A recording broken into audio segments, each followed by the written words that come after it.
Friends, तो आज हमारा डिफरेंशियल इक्वेशन का अगला लेक्चर है। लास्ट लेक्चर में अपन ने कवर किए थे कहां तक, आपका basic order, degree of differential equation and how to form differential equation from its given family.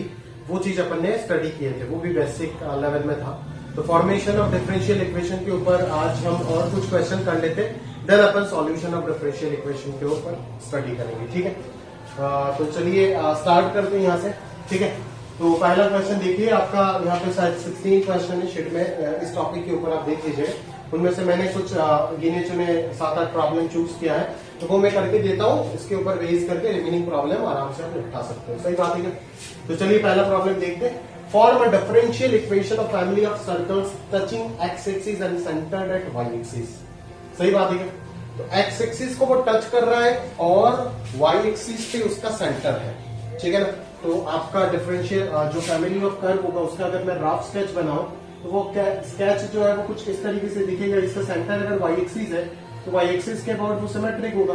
ठीक है, वाई एक्सिस पे अगर सेंटर है और एक्स एक्सिस को अगर टच कर रहा है तो इसी तरीके से होगा इसका कुछ फिगर। सही बात है क्या? क्लियर है। तो इस सेंटर को अपन कहीं ना कहीं 0, कोई भी y बोलो या फिर c बोलो कंसीडर कर सकते हैं। ठीक है, और अगर वो y एक्सिस पे सेंटर दे रहा है और x एक्सिस को टच कर रहा है, ठीक है ना, तो डेफिनेटली आप देखो कि ये लेंथ जो है ये सेंटर से ये पॉइंट ऑफ टेंजेंसी जो है, ये पॉइंट ऑफ टेंजेंसी बिल्कुल आपको क्या पता चल रहा है कि एक्स एक्सिस के परपेंडिकुलर है। तो ऑब्वियसली जो ये लेंथ हो जाएगा c, वही उसका रेडियस हो जाएगा। सही बात है, क्लियर है। तो ये चीज आपको पता होना पड़ेगा फ्रॉम द सर्कल कंसेप्ट। ठीक है, तो अगर सर्कल चैप्टर आपका ठीक ठाक नहीं है तो यहाँ पे आप स्ट्रगल करेंगे, उसमें मैं कुछ नहीं कर सकता। ठीक है, कोशिश करके भी मैं कुछ नहीं कर पाऊंगा। अगर आप नहीं पढ़े हो सर्कल अच्छे से तो मैं क्या करूं, मैंने तो अपना रिस्पॉन्सिबिलिटी किया था ना पूरा। चलिए कोई बात नहीं, और मेरे पास कोई वीडियो भी नहीं है सर्कल का जो मैं आपको प्रोवाइड करूं टू रिवाइज दैट। तो आपको अपना नोट्स का ही सहायता करना होगा और उसी से आपको रिवाइज करना होगा। सही बात है क्या? प्रॉपर्ली देख लीजिएगा, खोल करके सारे केसेस मिल जाएगा उधर। ऐसा कुछ भी नहीं है जो अपन नहीं पढ़ा है। ठीक है, तो अगर एक सर्कल वाई एक्सिस में उसका सेंटर है और एक्स एक्सिस को वो टच कर रहा होता है तो क्लियरली जो उसका Y coordinate of that centre जो होता है वही उसका रेडियस हो जाता है। सही बात है कि क्लियरली आपको पता चल रहा है from the property of circle that is line joining the centre to point of tangency is perpendicular to X axis, simply it will be radius, और रेडियस अगर है तो इसका लेंथ कितना हो जाएगा, c हो जाएगा। तो अपन सबसे पहले स्टार्टिंग क्या करेंगे, स्टार्टिंग करेंगे इस तरीके से, equation of any circle touching X axis and having center at origin, and center at origin is equation of any circle touching x-axis and having center at origin is x minus 0 whole square plus y minus c का whole square is equal to radius का square। Because आप जानते हो कि ये radius c ही होगा, तो आप इसी तरीके से इसका इक्वेशन डायरेक्टली लिख सकते हो, जहां पे आपको ये मेंशन करना होगा।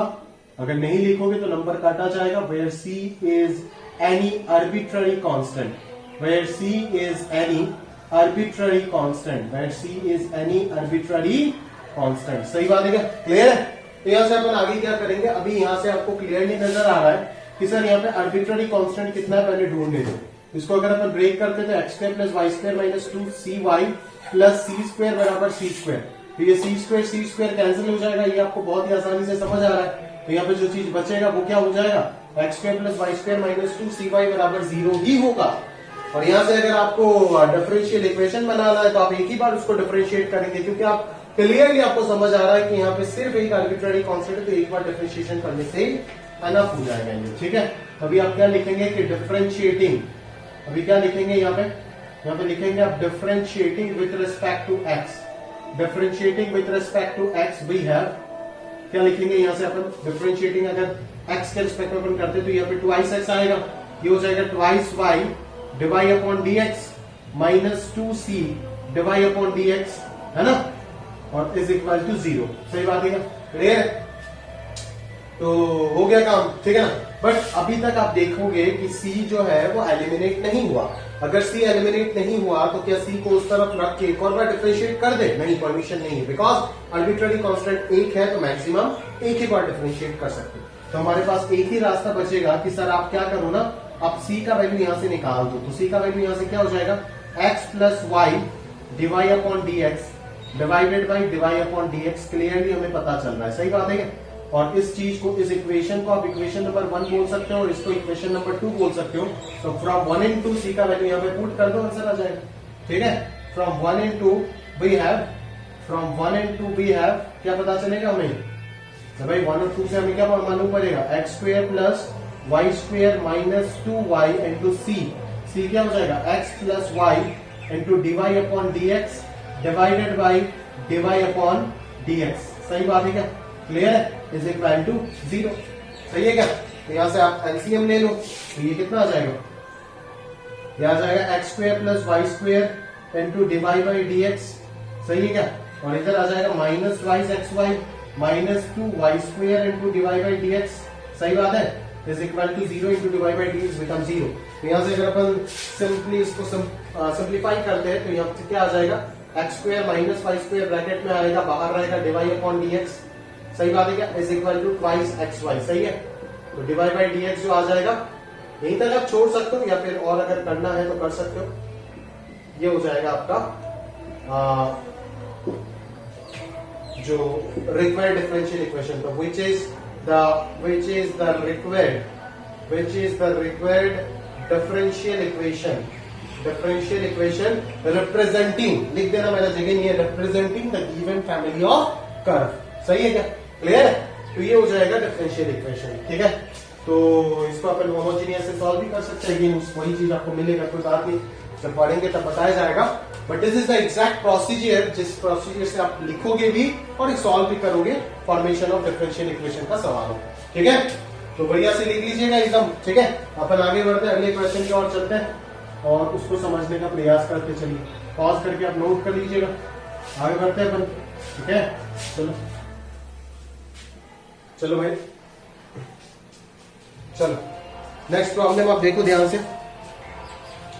Find a differential equation of family of parabolas whose focus is at origin and axis of symmetry is x-axis। ठीक है, फैमिली ऑफ पैराबोला का बात चल रहा है जहां पे फोकस आपको क्या बोला गया है, origin, and axis of symmetry is x-axis। ये तो समझ आता है फोकस ओरिजिन, बट ओपनिंग किस तरफ है वो बोला नहीं, और बोलने का जरूरत भी नहीं है क्योंकि उस जगह पे जहां पे प्लस माइनस आना है उस जगह पे तो आर्बिट्ररी कांस्टेंट बैठेगा ना, तो क्या दिक्कत है, अपन किसी भी तरफ ओपनिंग माने कोई फर्क नहीं पड़ता है। ठीक है, चल तो क्या करेंगे, फैमिली ऑफ पैराबोलास वर्टेक्स अगर ओरिजिन है, ठीक है ना, तो कहीं अपन माइनस a, 0 को मान लेते हैं हमारा वर्टेक्स, क्योंकि ये तो फोकस है। ठीक है ना, फोकस है ओरिजिन पे। ठीक है ना, तो इसको माइनस a, 0 मान लेते हैं वर्टेक्स को। सही बात है क्या? तो जो इक्वेशन आएगा वो कितना हो जाएगा, ध्यान से देखो। हम सबसे पहले क्या लिखेंगे, equation of family of parabolas, equation of family of parabolas with focus at origin and axis of symmetry as x-axis। axis of symmetry x-axis बोल दिया, मतलब ये क्या है, horizontal parabola। अगर vertical होता तो axis of symmetry क्या बन जाता, y-axis। ठीक है, तो axis of symmetry as x-axis is क्या हो जाएगा, is y minus y1 that is 0 का whole square is equal to length of latus rectum, जो कि अपन 4a ही कंसीडर करेंगे बिकॉज ये लेंथ को अपन a ही बोल रहे हैं। सही बात है क्या? यही होगा ना, लेंथ तो यही होगा, कोऑर्डिनेट माइनस a, 0 दिख रहा है, into x minus minus plus a, तो ये 4a ऐसे हो जाएगा। सही बात है क्या? वेयर लिखोगे where a is any arbitrary constant and vertex is considered as minus a, 0 as shown in figure। सही बात है क्या? क्लियर है? तो ये हो जाएगा आपका तरीका। ठीक है ना, तो अभी यहां से अपन कैसे सॉल्व करेंगे चीजों को जरा ध्यान से देखो। ये हो जाएगा आपका Y square is equal to 4ax plus 4a square. सही बात है क्या? This representing a parabola with vertex minus a, 0 that is focus origin and axis of symmetry as x-axis। ठीक है, तो अभी अपन यहाँ से क्या बोलेंगे, देखो डिफरेंशिएट करेंगे, आर्बिट्ररी कांस्टेंट कितना है, अगर आपको लग रहा है कि 2 है तो बिल्कुल गलत बात है, ठीक, क्योंकि यहाँ पे एक आर्बिट्ररी कांस्टेंट, इसको अगर आप b बोलते तो नहीं चलेगा, b can not be the second arbitrary constant because b is dependent on a, ठीक है, b डिपेंड कर रहा है a के ऊपर। तो जब डिपेंडेंट वाला चीज आ जाता है, तो मैंने लास्ट लेक्चर में आपको बोला था कि आर्बिट्ररी कांस्टेंट हम काउंट नहीं करते उसको। डिफरेंशिएटिंग मतलब डिफरेंशियल इक्वेशन जो बनेगा वो फर्स्ट ऑर्डर ही बनना पड़ेगा। Differentiating with respect to x we have, हमारे को क्या मिलेगा यहाँ से, twice y divide upon dx is equal to 4a। सही बात है क्या, टेंशन किस बात का, a का वैल्यू निकाल दो यहाँ से, काम हो जाएगा, खत्म बात। सही बात है क्या, यहाँ से आप 2 से कैंसिल करो तो ये ट्वाइस से हो जाएगा, है ना, तो a का वैल्यू जो हो जाएगा वो हो जाएगा y divided by 2 into divide upon dx। सही बात है क्या, क्लियर है, तो इसको आप नंबर 2 बोल दो। तो from 1 and 2 we have, from 1 and 2 we have क्या मिलेगा आपको, y square is equal to 4 into x into a का वैल्यू डालो, y by 2 into divide by dx plus 4a square that is y by 2 into divide by dx का whole square. सही बात है क्या, क्लियर है। यहाँ से आप सॉल्व करके डिफरेंशियल इक्वेशन निकालो, फर्स्ट ऑर्डर डिफरेंशियल इक्वेशन आपको मिल जाएगा, भले उसका डिग्री 2 है बट फर्स्ट ऑर्डर लेगा। सही है, अपने को डिग्री से कोई मतलब नहीं है, तो लिख देना और फिर कॉमा देकर के लिख देना विच is the required differential equation, ना अपना जो भी क्वेश्चन में लिख दो, खत्म बात, ठीक है। आगे बढ़ते हैं, अपन अगले क्वेश्चन में चलते हैं। क्या बोला जा रहा है यहाँ से, form the differential equation of family of curves represent. अच्छा, अभी कर्व दिया हुआ है आपको, सी पैरामीटर बोल के दिया है, सही बात है क्या, और यहाँ से आपको डिफरेंशियल इक्वेशन का फॉर्मेशन करना है। मेरा मार्कर पेन बिल्कुल अंत मोमेंट पे चाह रहा है, ये मेरा लास्ट मार्कर है और अभी तक आपको 2 लेक्चर बाकी है, बना दूंगा ऑलिम्पियाड एक लेक्चर, 3 लेक्चर बनाना है और इससे चलेगा ही नहीं चलेगा, कभी नहीं चलेगा, मुसीबत में आ जाएंगे दोस्त, आखिरी 3 लेक्चर जाने से पहले बनाना है। चलो कोई बात नहीं, ये अपन आप नोट कर लो, ये पॉज करके आगे चलते हैं, ठीक है। तो चलिए देखते हैं, नेक्स्ट प्रॉब्लम बोल रहा है form the differential equation represented by this curve, ठीक है। तो यहाँ पे सी पैरामीटर दिया हुआ है ऑलरेडी, तो अपन क्या करेंगे,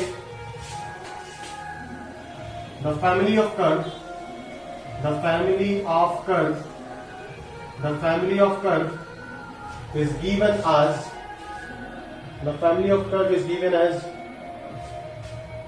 c into y plus c का होल स्क्वायर बराबर x cube, where c is any parameter, where c is any parameter। सही बात है क्या, where c is any parameter, clear है। तो अपन यहाँ पे सबसे पहले क्या करेंगे, डिफरेंशिएट करेंगे, तो डिफरेंशिएट करो,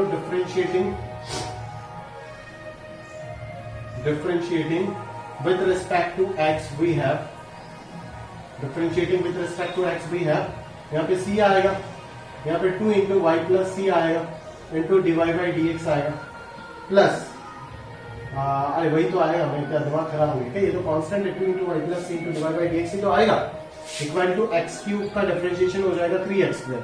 आर्बिट्ररी कांस्टेंट कितना है यहाँ पे नजर आ रहा है क्या आपको, अगर नजर नहीं आ रहा है तो ध्यान से देखो, वाई स्क्वायर करोगे फिर c टू दी पावर 3 आएगा और 2c इंटू वाई आएगा, तो 2c को एक आर्बिट्ररी कांस्टेंट और c क्यूब को दूसरा आर्बिट्ररी कांस्टेंट ऐसे थोड़ी ना करेंगे, बिल्कुल नहीं, दोनों एक दूसरे के ऊपर डिपेंडेंट है, तो ऑब्वियसली एक ही आर्बिट्ररी कांस्टेंट काउंट होगा, मतलब जो डिफरेंशियल इक्वेशन बनेगा वो फर्स्ट ऑर्डर बनेगा। तो फर्स्ट ऑर्डर अगर बनना है तो एक बार डिफरेंशिएशन हम कर चुके हैं और कोई रास्ता हमारे पास है ही नहीं, अभी हम कैसे करें, अभी यहाँ से c का वैल्यू कैसे निकाले, क्वाड्रेटिक सॉल्व कर दोगे, ये तो एक क्वाड्रेटिक इक्वेशन बन गया ना in terms of c, quadratic solve करोगे तो कैलकुलेशन बहुत गंदा हो जाएगा, लफड़ा हो जाएगा। इससे आसान तरीका मैं आपको बताता हूँ, थोड़ा सा यहाँ पे सिंप्लीफिकेशन आपका स्ट्रांग होना पड़ेगा, और ये स्ट्रांग तभी होगा जब आपका दिमाग में सिर्फ एक ही पॉइंट रहेगा, और वो पॉइंट ये है कि सर ने बोला कि आर्बिट्ररी कांस्टेंट पहले पहचानना है, आर्बिट्ररी कांस्टेंट बोले तो उतना बार ही डिफरेंशिएट कर सकते हैं, आर्बिट्ररी कांस्टेंट एक तो एक ही बार डिफरेंशिएट कर सकते, कर दिया।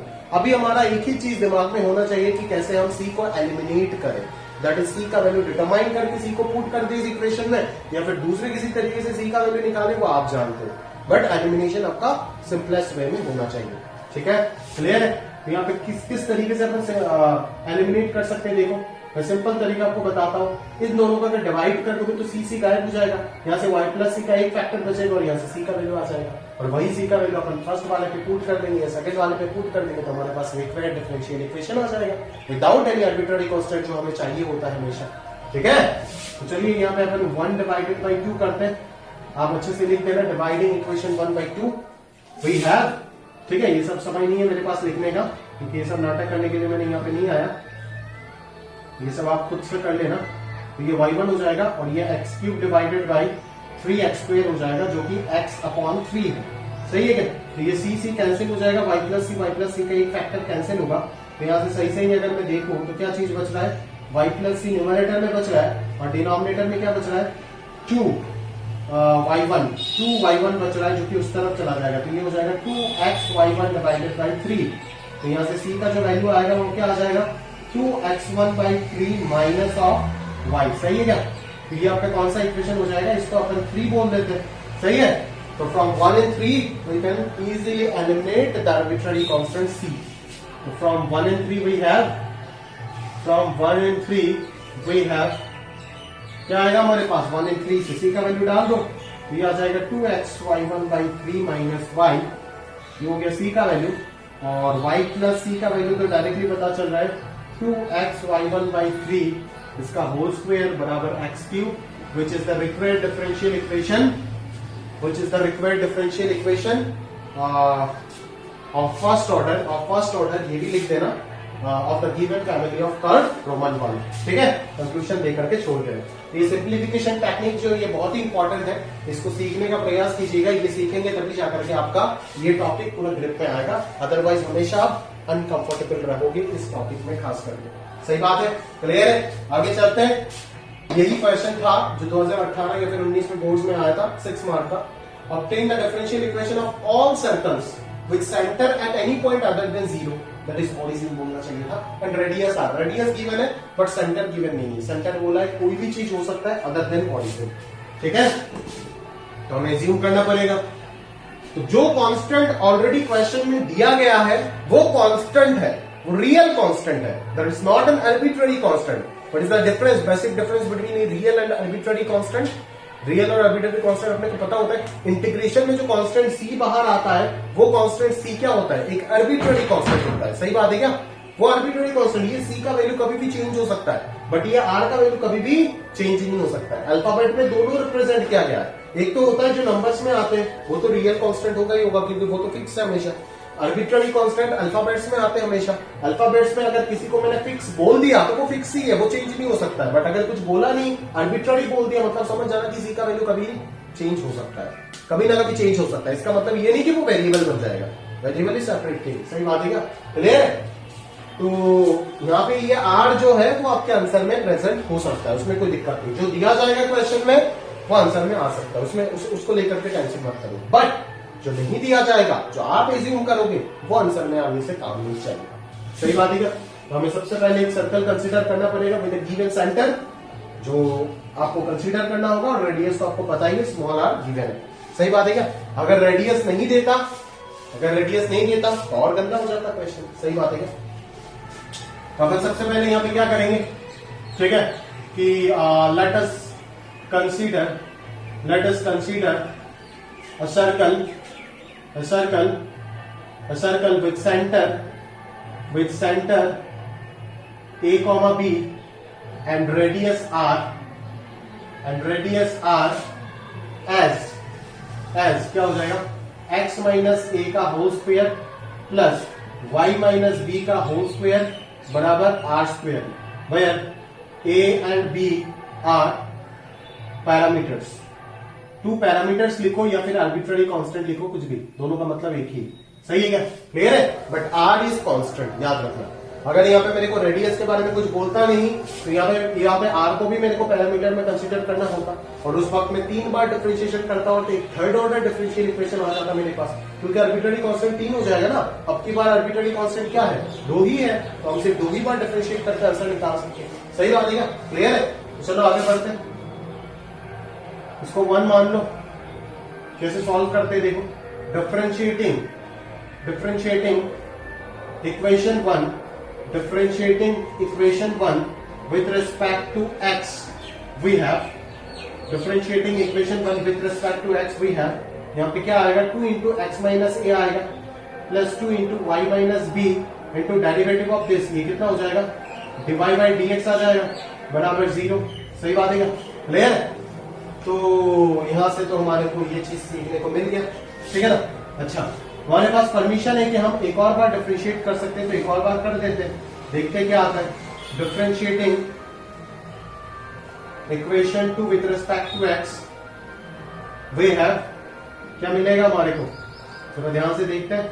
ये आ जाएगा आपका 2 इंटू एक्स माइनस ए का डेरिवेटिव 1 है, ठीक है, प्लस आगे अगर अपन चलते हैं तो ये क्या आएगा 2 इंटू वाई माइनस बी है, ये क्या है y minus B into derivative, ये कितना हो जाएगा dy बाई dx का derivative D square Y upon D x square, सही बात है, प्लस यहाँ पे क्या आ जाएगा dy बाई dx, क्या आ जाएगा dy by dx into 2 into Y minus B का डेरिवेटिव हो जाएगा 2 इंटू dy बाई dx, सही बात है क्या, क्लियर है, इक्वल टू 0 तो 0 ही रहेगा, सही बात है क्या, समझ आ रहा है आपको मेरी बात, पक्की बात। चलो आगे बढ़ते हैं, तो यहाँ पे ये क्या आएगा 2 into Y minus B into d square y upon D x square plus 2 into d y by D x whole square plus 2 बराबर 0।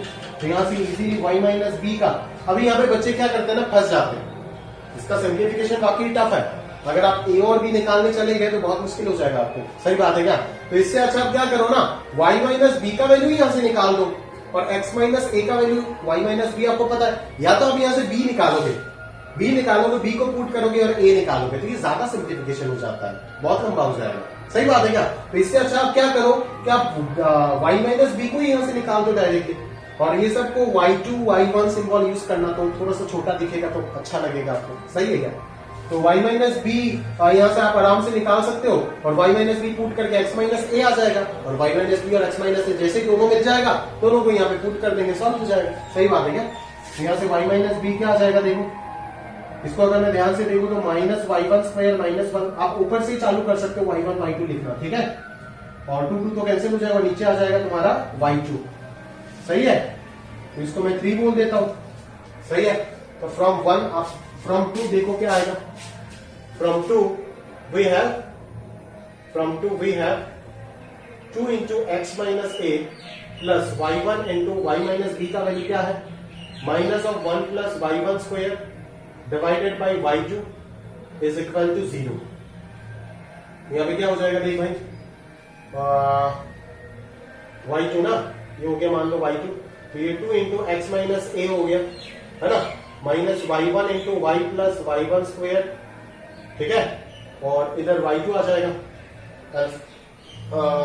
नीचे डिनोमिनेटर में y2 रह जाएगा equal to 0, x minus a का वैल्यू कितना रहेगा y1 into 1 plus y1 square divided by 2y2, तो इसको आप 4 बोल दो, ये x माइनस ए आ गया, y माइनस बी आ गया, तो from 1, 3 and 4 we have x minus a का वैल्यू पुट कर, y माइनस बी का वैल्यू पुट कर equal to r square, solve कर इसको, इक्वेशन मिल जाएगा, जो कि एक सेकंड ऑर्डर डिफरेंशियल इक्वेशन होगा, और वही हो जाएगा एक रिक्वायर्ड डिफरेंशियल इक्वेशन जिसमें r प्रेजेंट रहेगा, बिकॉज ये आर्बिट्ररी कांस्टेंट नहीं है, ये एक वास्तव में रियल कांस्टेंट है, और जो इस फैमिली ऑफ कर्व को रिप्रेजेंट कर रहा होगा, ठीक है, क्लियर है, समझ आ रहा है मेरी बात, ठीक है। तो कंप्लीट कर देना, इसके बाद बोल के दे रहा हूं, इन दोनों वैल्यू को ले जाकर के यहाँ पे बैठा देना है। तो from 1, 3 and 4 we have this square plus that square equal to r square comma which is the required differential equation of the given family of circles with centre at any point other than 0 and radius r। अच्छा, other than 0 जब भी बोल दिया ना, तो यहाँ पे parameters and a, b should be non zero दे देना, तो ये बेहतर रहेगा, सही बात है क्या, a, b नॉन जीरो लिख देना, ठीक है, क्लियर है। चलो, तो हो गया, ये पार्ट तो हो गया, आगे चलते अगले प्रॉब्लम में देखते चलिए क्या है।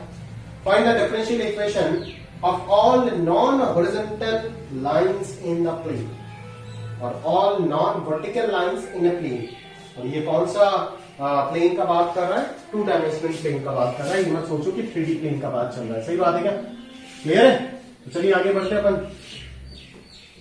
आगे बढ़ते चलिए दोस्त, ठीक है क्या, चलो आगे बढ़ते हैं। नॉन हॉरिजॉन्टल लाइन, ठीक है, इन अ प्लेन, तो हम सबसे पहले कोई भी general equation of line consider करते हैं, ठीक है। तो let ax plus B y plus c बराबर 0 इज, अच्छा यहाँ पे बड़ा अजीब सा लगता है ना, तो प्लस इक्वल टू 1 मान लेते, क्योंकि दो ही आर्बिट्ररी कांस्टेंट होता है ना स्ट्रेट लाइन में, तो अगर सी आ जाता है तो फिर कंफ्यूजन में आ जाओगे। ऐसे ही लिख देते हैं, let ax plus B Y equal to 1 be any straight line, where a and b are two arbitrary constants,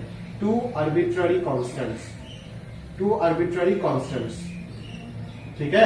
अच्छा, अभी आपको बोला है all non horizontal lines in a plane निकालो। अगर नॉन हॉरिजॉन्टल लाइन निकालना है मतलब ये कभी हॉरिजॉन्टल नहीं हो सकता, ठीक है ना। अभी बस आप ये देख लो कि ये हॉरिजॉन्टल होगा कब, किस कंडीशन पे ये हॉरिजॉन्टल होगा, उस कंडीशन को नोट कर दो तो वही नॉन हॉरिजॉन्टल लाइंस का कंडीशन मिल जाएगी।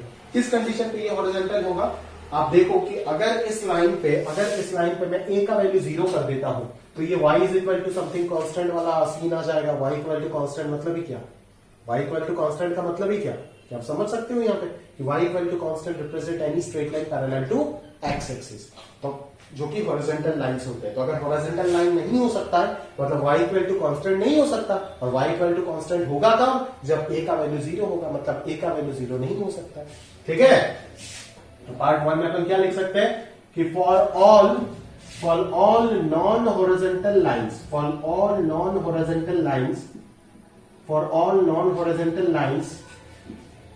इसको रोमन 1 बोल देना, for all non horizontal lines a must be non zero and b belongs to R इन इक्वेशन 1, ठीक है। नाउ अभी डिफरेंशिएट करो, नाउ डिफरेंशिएटिंग इक्वेशन 1, अभी यहां पे सवाल आएगा। अगले वाले पे क्या बोला है तेरे को, अगले वाले सेम लिखेगा बट बोला वर्टिकल लाइन नहीं हो सकता है, नॉन वर्टिकल लाइन मतलब क्या हो जाएगा, b नॉट इक्वल्स टू 0 और a belongs to real number हो जाएगा, ठीक है। तो अभी इसको किसके रिस्पेक्ट पे डिफरेंशिएट करोगे, उसको किसके रिस्पेक्ट पे डिफरेंशिएट करोगे, बोलो। अगर मैं मान लो इसको y के रिस्पेक्ट पे डिफरेंशिएट करता हूं तो यहाँ पे a into dx by dy plus b बचेगा, ठीक है, इक्वल टू 0 हो जाएगा, सही बात है क्या। फिर दो आर्बिट्ररी कांस्टेंट है तो 2 बार डिफरेंशिएट करूंगा, ठीक है ना, ऑब्वियसली करूंगा। तो एक और बार जैसे डिफरेंशिएट करूंगा तो a into D square Y upon D x square वाला कंडीशन आएगा, सही बात है क्या, क्लियर है। तो a into D square Y upon D x square, एक बार मैं x के रेस्पेक्ट पे डिफरेंशिएट करके एक बार y के रेस्पेक्ट पे डिफरेंशिएट करके मैं दिखा देता हूं, विद रिस्पेक्ट टू x एक बार दिखाता हूं और विद रिस्पेक्ट टू y एक बार दिखाता हूं, सही बात है। x के रेस्पेक्ट पे डिफरेंशिएट करने से क्या आएगा, a इंटू 1 आएगा यहाँ पे, ठीक है, और plus b into d y by dx आ जाएगा इक्वल टू 0। एक और बार डिफरेंशिएट करो with respect to x, again differentiating with respect to x we have क्या आएगा, b into D square Y by D x square is equal to 0। अभी आप यहाँ पे इंपॉर्टेंट मसले को समझो, ठीक है। अभी आप क्या बोल सकते हो कि यहाँ पे b का वैल्यू भी 0 बोल सकते हो और D square Y by D x square को भी आप 0 बोल सकते हो, क्योंकि b पे तो कोई कंडीशन है नहीं ना। बट अगर इस जगह पे b ना करके a आता तो आप प्योरली बोल सकते थे कि a तो यहाँ पे नॉन जीरो है, तो डेफिनेटली दूसरा वाला ही होगा इसका डिफरेंशियल इक्वेशन, सही बात है क्या, क्लियर है। तो इसीलिए इस केस में हम हमेशा x के रिस्पेक्ट में ना करके y के रिस्पेक्ट में डिफरेंशिएट करेंगे, और अगर y के रिस्पेक्ट में हम करते हैं तो हमारे पास क्या आएगा कि a into D X upon D Y plus b is equal to 0। और एक और बार अगर करते हैं तो क्लियरली यहां से a into D square X upon D Y square equal to 0 आएगा, and as a is non zero therefore d square x upon dy square is the only possible solution, comma, which is the required differential equation of all which is the required differential equation of all non-horizontal family of lines, सही है क्या, of all non-horizontal family of lines, clear है। ये आप final comment दे दोगे। और similarly अगर मैं non vertical family of lines की बात करूं तो जस्ट इसका रेसिप्रोकल आ जाएगा, that is D square Y upon D x square 0 हो जाएगा उसका, ठीक है, क्लियर है क्या, सही बात है ना। तो इसी चीज को आपको ध्यान से समझना पड़ेगा, ठीक है, क्योंकि एक चीज फील करने का कोशिश करना था, ठीक है। अगर मैं बोला नॉन हॉरिजॉन्टल, अगर मैंने बोला कि नॉन हॉरिजॉन्टल लाइन, ठीक है ना, नॉन हॉरिजॉन्टल लाइन, तो वो वर्टिकल तो हो सकता है, वर्टिकल तो हो सकता है ना, अगर नॉन हॉरिजॉन्टल बोला तो वर्टिकल तो हो सकता है। अगर वर्टिकल होता है तो वर्टिकल लाइन का इक्वेशन क्या आता है, parallel to X axis, that is X equal to something constant के। तो यहां से अगर मैं डिफरेंशिएटिंग करूं, है ना, तो D square X upon D Y square equal to 0 ही तो मिलेगा अगर इसको मैं y के रिस्पेक्ट में डिफरेंशिएट करूं। अगर इसको x के रिस्पेक्ट में डिफरेंशिएट करोगे तब तो कोई फायदा ही नहीं होगा। सही बात है ना, अगर डिफरेंशियल इक्वेशन बनाना है आपको तो ऑब्वियसली इसको y के रिस्पेक्ट में करोगे तो dx by dy equal to 0 मिलेगा and then again D square X upon D Y square 0 मिलेगा। सही बात है ना, इसीलिए नॉन हॉरिजॉन्टल वाले का डिफरेंशियल इक्वेशन यही होगा, याद रखना। यह आ भी सकता है कभी भी एग्जाम में, बहुत ही अच्छा क्वेश्चन है for boards and JEE board, ठीक है। और अगर नॉन वर्टिकल लाइंस बोलता हूं तो obviously y equal to constant is a possibility and from that we can derive that d square y upon dx square बराबर 0 is the only possibility of that set of lines, of that kind of set of lines. सही बात है ना, that is non vertical family of lines के बात चल रहा है। क्लियर है, सही बात है, पक्की बात। चलो आगे बढ़ते हैं नेक्स्ट क्वेश्चन में। Form the differential equation of family of circles in the second quadrant and touching coordinate axis. अच्छा clear, second quadrant and touching coordinate axis, ठीक है। तो दोनों कोऑर्डिनेट एक्सिस को टच कर रहा है, तो दोनों कोऑर्डिनेट एक्सिस को अगर कोई भी टच करता है तो क्या आता है, आप जानते हो ना, जानते हो ना। ये 4 केस बता करके दिया था क्लास 11 में, सर्कल स्पेशल केस में बता करके दिया था, ये सब बोर्ड में भी आता है सर्कल का, ठीक है। ये चारों के चारों केस बता करके दिया था कि यहाँ पे क्या होता है, ठीक है। सेंटर का दोनों कोऑर्डिनेट और रेडियस सेम हो जाता है, बट यहाँ पे सेंटर का कोऑर्डिनेट हो जाएगा r, रेडियस भी हो जाएगा r। क्लियर है, यहाँ पे भी रेडियस r होगा दोनों जगह पे, बट ये r, -r हो जाएगा, है ना, बिकॉज r को मैं पॉजिटिव कंसीडर कर रहा हूँ, r is the line that is radius को रिप्रेजेंट कर रहा है। यहाँ पे -r, हो जाएगा सेंटर, और यहाँ पे -r, तो यहाँ पे सेकंड क्वाड्रेंट के जगह पे अगर कोई भी क्वाड्रेंट देता है तो आप अकॉर्डिंगली इक्वेशन लिख दोगे। फर्स्ट क्वाड्रेंट में अगर इक्वेशन बोलता है तो इक्वेशन आ जाएगा x minus r whole square plus y minus r whole square बराबर r square, where r is greater than 0 and r is not constant here because it is not given in the question। r को अपन ने consider किए तो r एक arbitrary constant होगा यहाँ पे, ठीक है। अगर सेकंड क्वाड्रेंट की बात करें तो सेंटर हो जाएगा -r, तो इक्वेशन बन जाएगा x प्लस आर का whole square plus y minus r whole square बराबर r स्क्वायर, फिर r is greater than 0। Third quadrant की बात करें तो दोनों जगह पे प्लस हो जाएगा, फोर्थ क्वाड्रेंट की बात करें तो यहाँ पे माइनस, यहाँ पे प्लस हो जाएगा। सही है। अभी अगर इसका डिफरेंशियल इक्वेशन को फॉर्म करना है तो सिंपल, पहले इसको ब्रेक कर दो। सर्कल का भी तो कराया था आपको, आराम से कर सकते हो ना। मेरे को लगता नहीं है कि मुझे करने का कोई जरूरत होगा, क्योंकि यहाँ पे एक ही आर्बिट्ररी कांस्टेंट है जो कि आप देख सकते हो। सही है क्या, तो ये तो 0 आ जाएगा इधर, ठीक है। तो एक ही उधर तो 2 आर्बिट्ररी कांस्टेंट था, जो बड़ा वाला क्वेश्चन मैंने कराया था, ये वाला 11 वाला, बट यहाँ पे तो एक ही आर्बिट्ररी कांस्टेंट, तो एक बार डिफरेंशिएट करने से काम हो जाएगा, इंटू डिवाई बाई dx। अभी यहां से सॉल्व करके आप r का वैल्यू निकाल दो, और अगर r मिल जाता है तो उसी r को आप यहाँ पे पुट कर दो, तो आपके पास एक first order higher degree differential equation मिल जाएगा। सही बात है क्या, क्लियर है। और वो वही डिफरेंशियल इक्वेशन होगा जो ऑल फैमिली ऑफ सर्कल्स को रिप्रेजेंट कर रहा है, जिनका सेंटर सेकंड क्वाड्रेंट में है और वो दोनों कोऑर्डिनेट एक्सिस को टच कर रहा है। सही बात है। तो ये चारों ही केस आपको किसी भी वक्त पूछ सकता है, तो इन चारों ही केस के बारे में आप अपना नोट में अच्छे से लिख करके रखना नीचे, ठीक है। ये आपका सर्कल का कंसेप्ट था। तो ये circle, parabola, ellipse, hyperbola, straight line, ये सब का बेसिक इक्वेशंस का नॉलेज तो होना ही चाहिए to solve formation of differential equation वाले टेक्निक। सही है क्या, क्लियर है।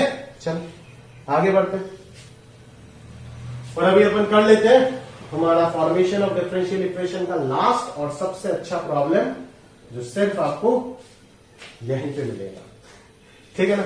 चल आगे बात करते हैं।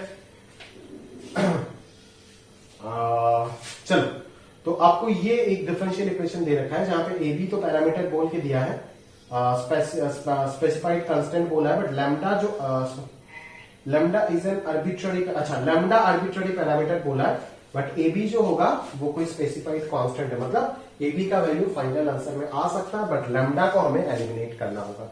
यहाँ पे 3 कांस्टेंट दिख रहा है, a b, lambda. A b answer में आ सकता है फाइनल आंसर में, बिकॉज वो रियल कांस्टेंट है, स्पेसिफाइड कांस्टेंट लिख के दिया, but lambda is any arbitrary parameter, तो लैम्डा को एलिमिनेट करना बहुत जरूरी है, ठीक है। तो चलिए लिखना आप लिख लीजिएगा, एक बार आप खुद को चैलेंज कर सकते हैं इस चीज को, ठीक है ना। अगर करना है तो करके देखिए आराम से किस तरीके से करेंगे। सिंपल सा चीज है, देखो ज्यादा कोई दिक्कत वाली बात तो ऐसा है नहीं कि आप नहीं कर सकते हो, ठीक है ना।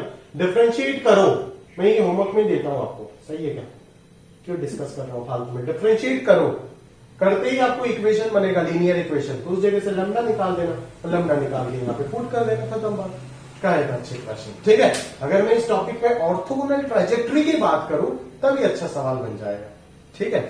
ये ऑर्थोगोनल ट्राजेक्टरी एज आपके सिलेबस में है नहीं, तो मैं ये नहीं पढ़ाता हूँ। बहुत जगह में पढ़ाया भी जाता है, बट उसका लॉजिक मेरे को दिखता नहीं है कि जो सिलेबस में है उसको आधा अधूरा पढ़ाऊं, जो सिलेबस में ना है वो पढ़ा करके एक लेवल दिखाऊं, तो उसका कोई जरूरत मेरे को खास में लगता नहीं है। तो वहीं तक पढ़ाता हूँ जहां तक आईटी एडवांस पूछ सकता है, मैक्सिमम लेवल तक जितना भी टफनेस करना है कर दो, लेकिन पूछ सकता है। अगर ऑर्थोगोनल ट्राजेक्टरी का सवाल पूछेगा आईटी कभी, तो उसके बारे में सारे इंफॉर्मेशन दे करके पूछेगा, दैट इज पैराग्राफ टाइप में पूछेगा।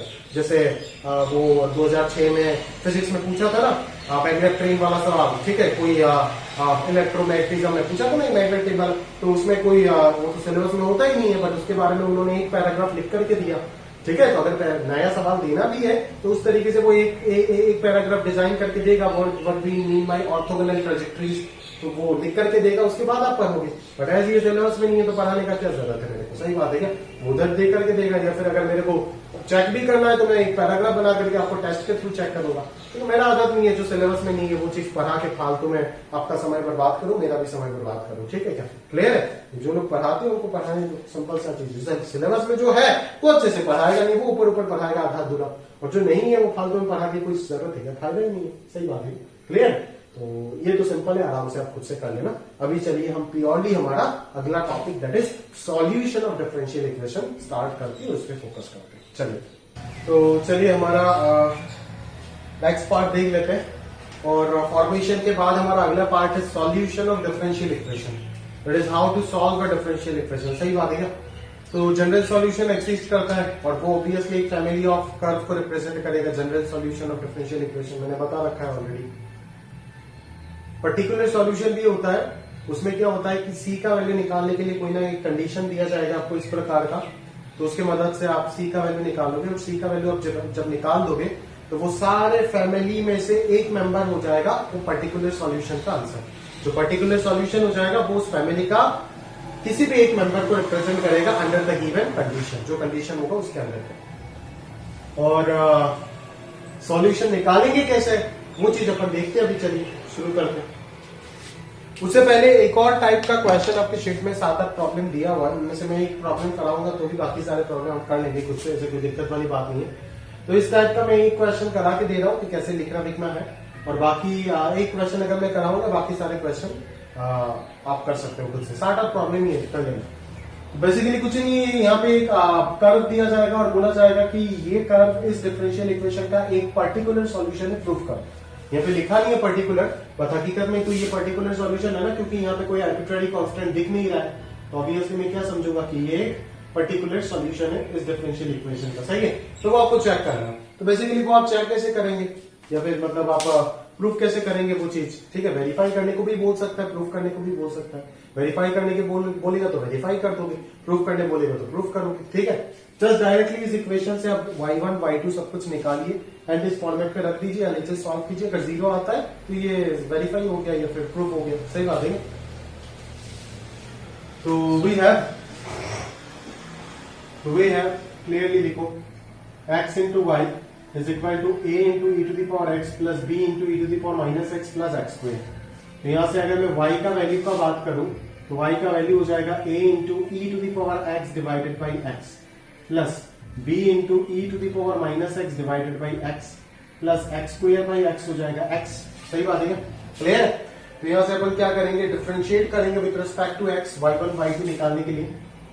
तो डिफरेंशिएटिंग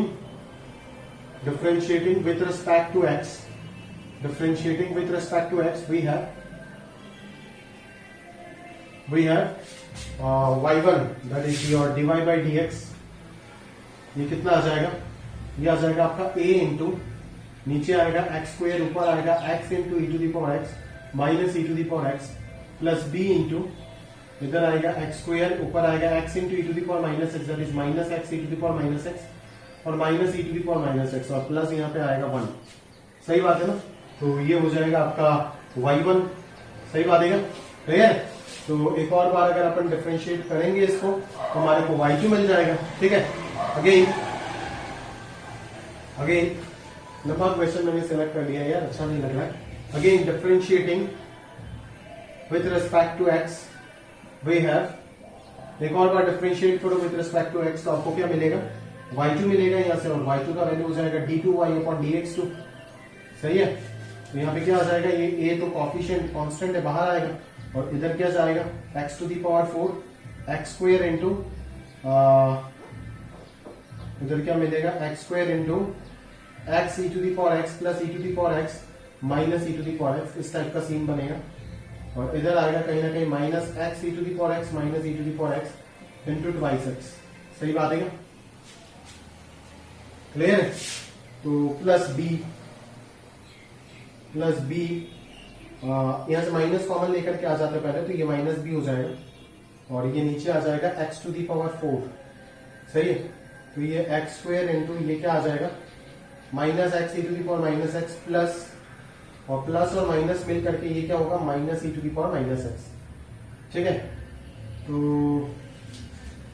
ये क्या आएगा डिफरेंशिएट होके, यार मेरा मन नहीं हो रहा है इसको करने का, आप कीजिएगा ये, ठीक। तो ये y2 यहां से निकाल दीजिए, y2 निकालिए, और y1 यहाँ पे आ गया, तो y1 अगर आ गया, y2 अगर आ गया, तो इसी y1 को आप 2 से मल्टीप्लाई करके 2y1 निकालिए, है ना। इसी y2 को आप x से मल्टीप्लाई करके xy1 निकालिए, ठीक है। और फिर आप दोनों को ऐड कर दीजिए, और फिर दोनों साइड आप minus x5 plus x² minus 2 add करेंगे, तो ये आंसर जो है वो वेरीफाई हो जाएगा। फिर डायरेक्टली इतना कुछ करने का जरूरत नहीं, y1 y2 मिल गया ना। अभी आप LHS करो, LHS में जाके ये दोनों वैल्यू पुट करो, सॉल्व करो, सिंप्लीफाई करो, देखो आपका आंसर 0 आता है या नहीं। अगर 0 आता है तो ये यहाँ पे तो शो करने बोला है, तो 0 आना ही पड़ेगा। अगर वेरीफाई करने बोलता है तो आप इस तरीके से चेक करोगे, अगर 0 आ जाता है तो वेरीफाई हो गया, hence it is verified that this particular solution is a solution of the given differential equation, आप लिख दोगे। और अगर वेरीफाई नहीं हो रहा है तो नहीं लिख दोगे, सही बात है क्या। तो ये एक सिंपल कैटेगरी है, इस तरह के क्वेश्चन आप ऑलरेडी हायर ऑर्डर डेरिवेटिव में भी करके आए हैं, ऐसा कोई दिक्कत वाली बात नहीं है। सिर्फ सिंपल डिफरेंशिएशन करना है और इस डिफरेंशियल इक्वेशन में पुट करके चेक करना है कि ये इसका सॉल्यूशन है या नहीं। तो ये इसको सेटिस्फाई कर रहा है नहीं, वही चेक करने से हो जाएगा, सिंपल सा लॉजिक है।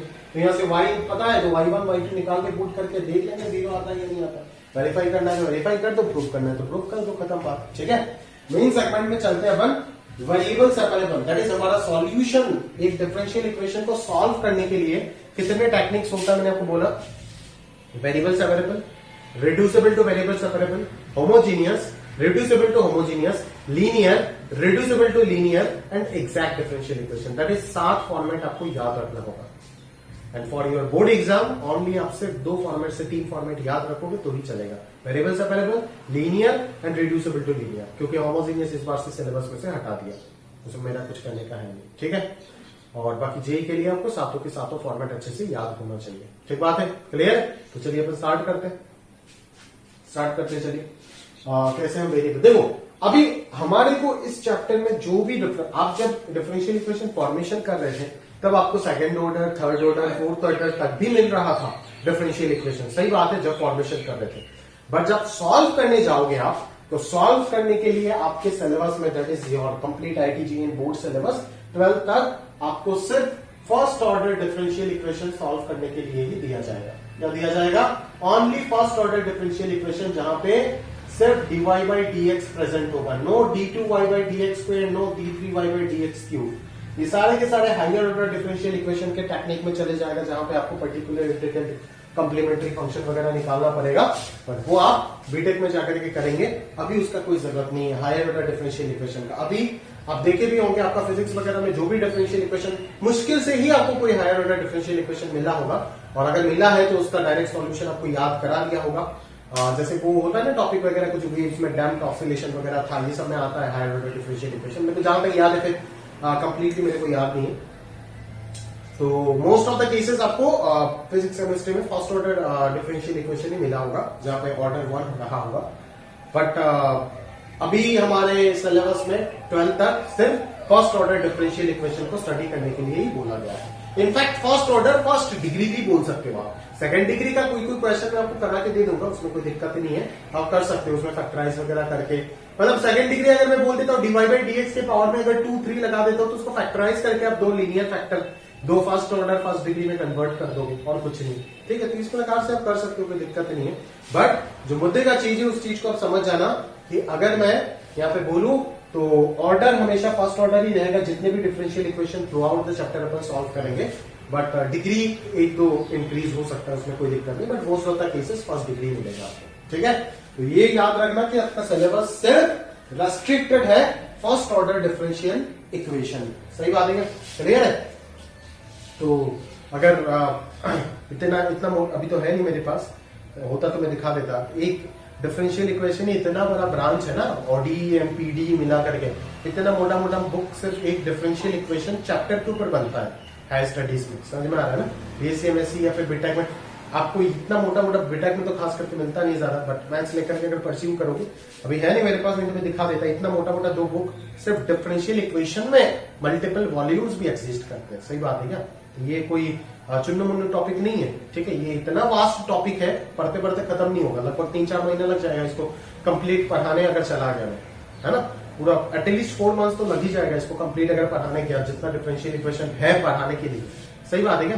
तो ये बहुत ही अप्लाइड मैथमेटिक्स वाला ब्रांच है। ऑब्वियसली कहीं पे किसी चीज को अपन एनालाइज कर रहे होते हैं तो डिफरेंशियल इक्वेशन मिलता है तो सॉल्व कर रहे हैं। जनरली हम इसका सॉल्यूशन को लेकर के ज्यादा इंटरेस्टेड रहते हैं।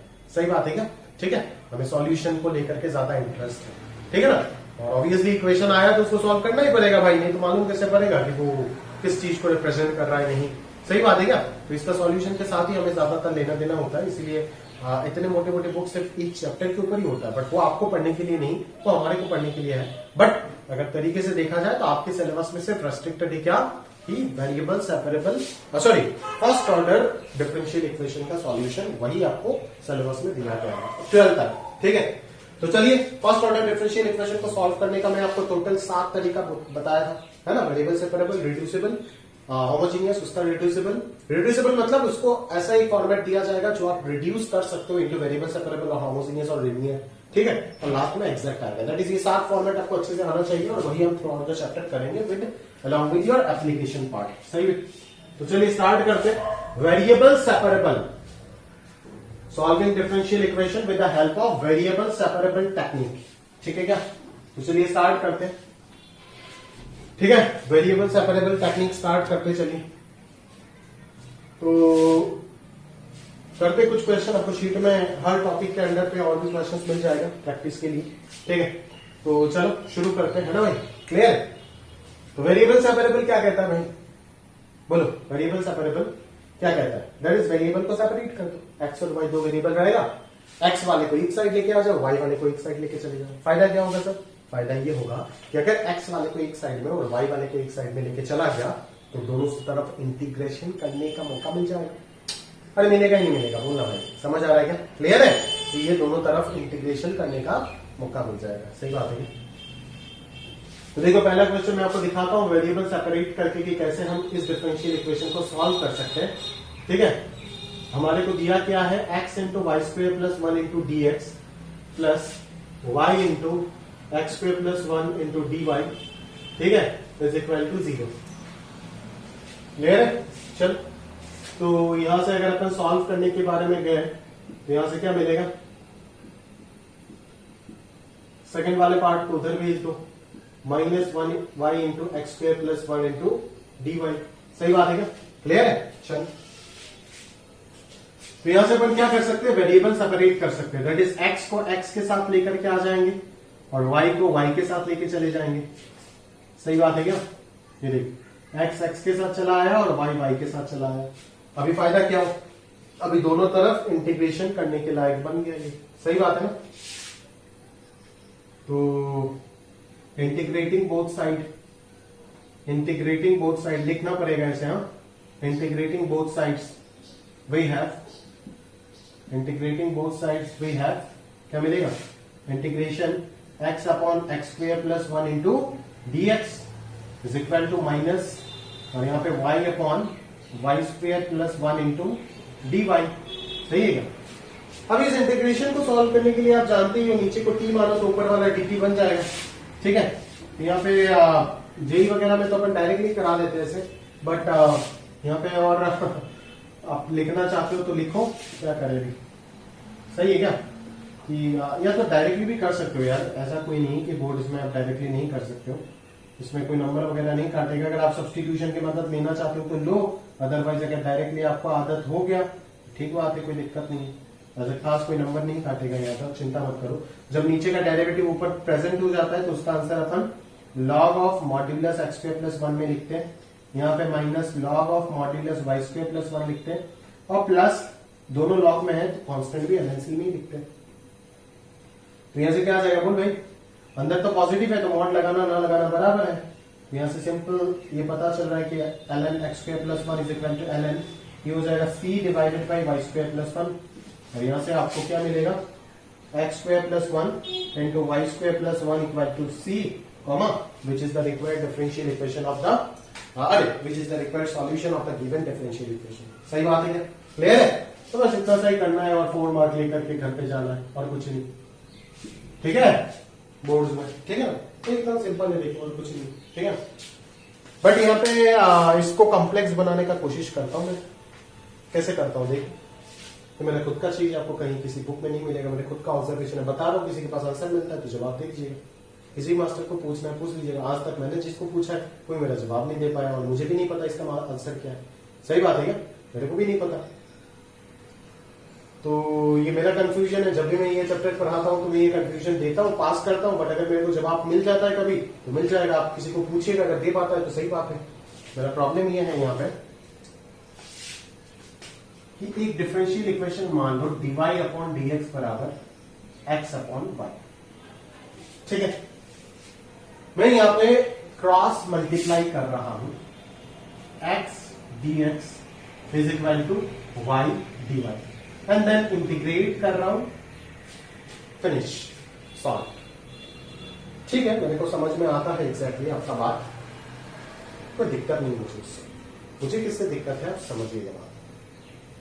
पहली बात है कि डीवाई का क्या होता है, डीवाई, व्हाट इज डीवाई, ना कोई मास्टर आपको बोलेगा ना कोई बुक में आपको मिलेगा, अगर ढूंढना है ढूंढ लो, चैलेंज करता हूं, ठीक है। डीवाई का मतलब क्या हुआ है मेरे को बता दो ढूंढ के, what you mean by single dy और सिंगल डीएक्स।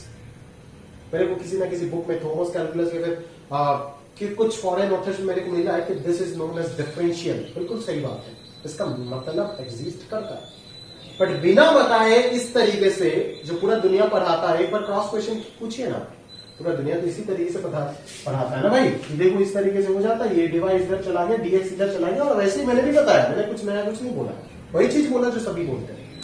तो मेरा सवाल इन सभी से और आपसे भी यह है कि अगर डीवाई और डीएक्स को मल्टीप्लाई कर सकते हो क्रॉस मल्टीप्लीकेशन, तो डीडीएक्स को ऑपरेटर क्यों बोलते हो, y ddx is an operator.